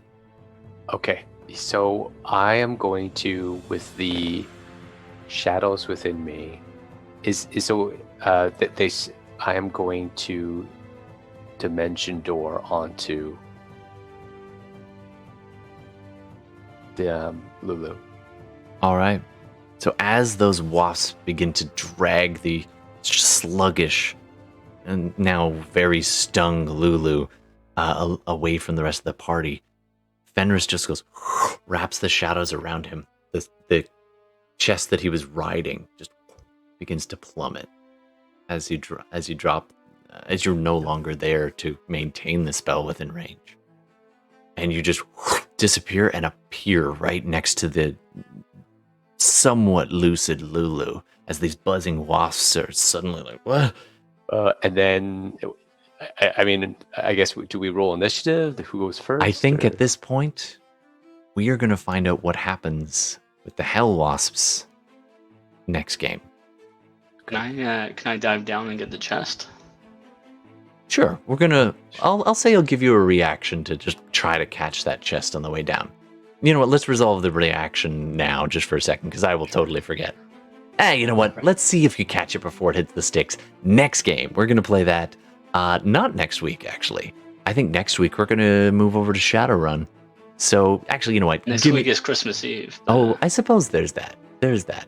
Yeah. So make your Just, roll you know. now, just because it's Christmas. It's because it's Christmas. What do I roll? Let's say a dexterity saving throw to react in time. So Fenris, bam, over there. Nope. Oh, Gordon, you're intending to like ace initiative and just immediately dimension door back out, right? Oh, you got it, buddy. nice. So got it. maybe Let's we resolve should just that. resolve that. Maybe we should just resolve Because that. it's Christmas. Yeah. Just because it's Like- Christmas. Yeah, I won't be able to play next week. No, that's fair. Yeah, Me neither. okay. All right, so Okay. I'm gonna make Fenris also roll a dexterity saving throw just to see if he can react before the rest of the rather surprised Hell Wasps. This is what I get for putting anything within 300 feet of a freaking Shadow Sorcerer. Oh, okay. I've got one last luck point. Just No, I in was wondering case. if you had that. One last. So you Let's wrap see. your arms around this little semi-miniature elephant. That wasn't good. Ooh. I'm going to use my last luck point. That's fair, as you managed a 6. 12. It doesn't take much. The DC is 10. To just wrap around and just close your eyes and the shadows erupt and all these insectine pincers and clawed mandibles and feet and a couple of stingers reach out into the space where you were as you just bamf. And I'm going across the sticks. And you make, to the other you bank. were, yeah, It's you go. 500 feet. Yep, you get all the way across. And you're just actually you come down so hard and out of control, just holding this oversized elephant with no means to fly, well, no speed to catch yourself with telekinesis. So you land about, let's say, 10 or 15 feet up off of the bank and go slamming into the dirt at the edge of the blood red river. And your shoulder just slams into the dirt, and you're gonna take some falling damage from that. Sure. Hold on. Can you either go on me and then I take the fall damage, but I use a reaction to reduce the. Unfortunately, I'm all the way across. He already. All right. Yeah. So make an acrobatics check for me, Gordon. With disadvantage because you're holding Yeah. a mini elephant. So first one is a 9. 9. All right, so 9. So you're going to take full damage as the two of them slam down into the dirt and raw pebbles on the far side of it. Okay. Okay, you're going to take 15 falling damage Okay. as you I'm hit the still dirt, okay. and Lulu does as well. But I mean, Okay. he's a tough old man. Tough old elephant. All right. So you slam and just look back up at your Just your for the group save. a little fur above. And then the camera cuts.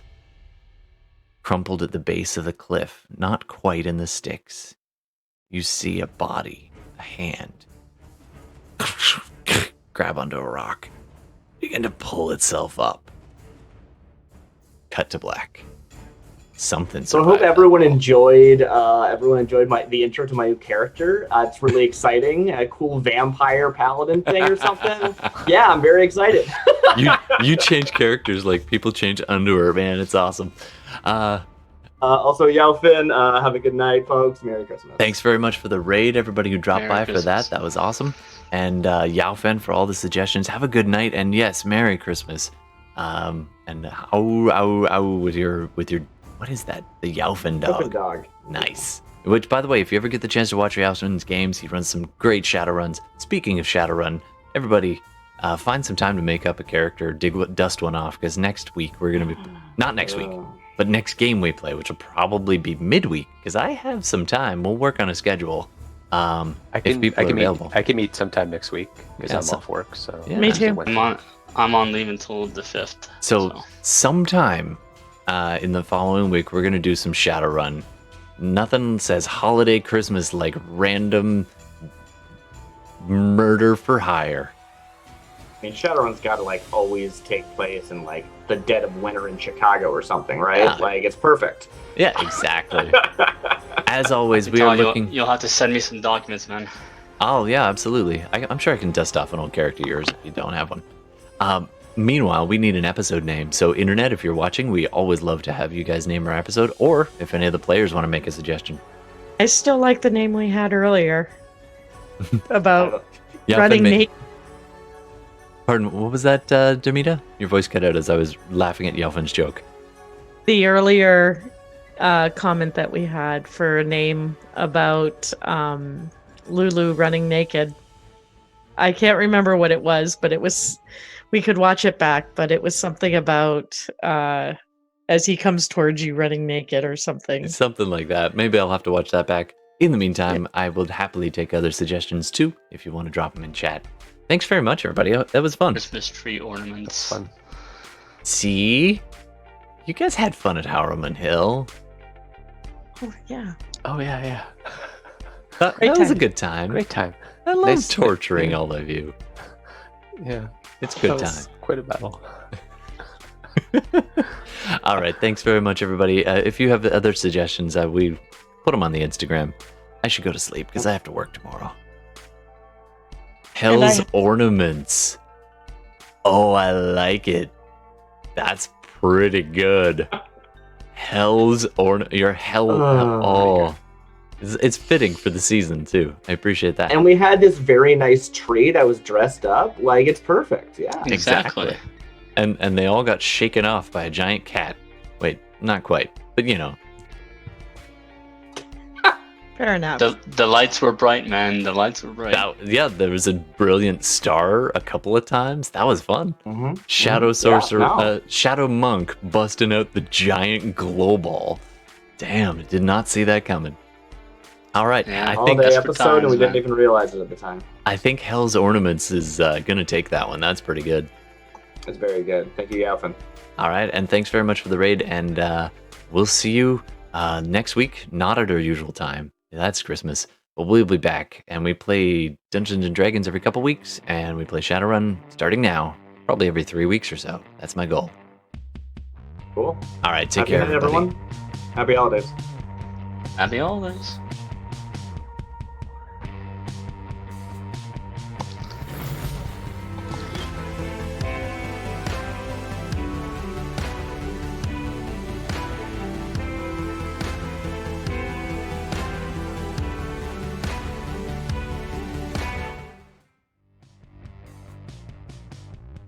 You've been listening to SideQuests Live. Thanks so much for tuning in. We try to record all of our games as much as possible, whether that's Dungeons & Dragons or Shadowrun or another tabletop role-playing game. Just a quick side note about all the licenses and copyrights involved. Our music is all Creative Commons attribution music on our live stream video feed or YouTube replay or Twitch VOD. We always attribute each individual artist, so be sure to check out those individual artist attributions. Lots of love to so many people who make their work available so that we can do what we do. So thank you. It influences our game. It makes it immeasurably better. So much appreciation for them. Let's not forget the makers of the games. Dungeons & Dragons is copywritten by Wizards of the Coast. They own it. They make it available to all of us to play, and it's wonderful. We are in no way affiliated with them, and nor do they endorse this podcast, but we are very appreciative. The other game we often play is Shadowrun, which is Catalyst Games, and again, we are not affiliated with them and they do not endorse us, but we really appreciate their game and we hope you appreciate our game. Thanks so much for tuning in. Don't forget to check us out on Instagram and Twitch and YouTube and watch for those live games once we're streaming them out. And of course, we do accept suggestions for names, so please hit us up on Instagram and name our stuff. Alright, thanks so much. I'm Todd, and this has been SideQuests Live. We'll see you again soon.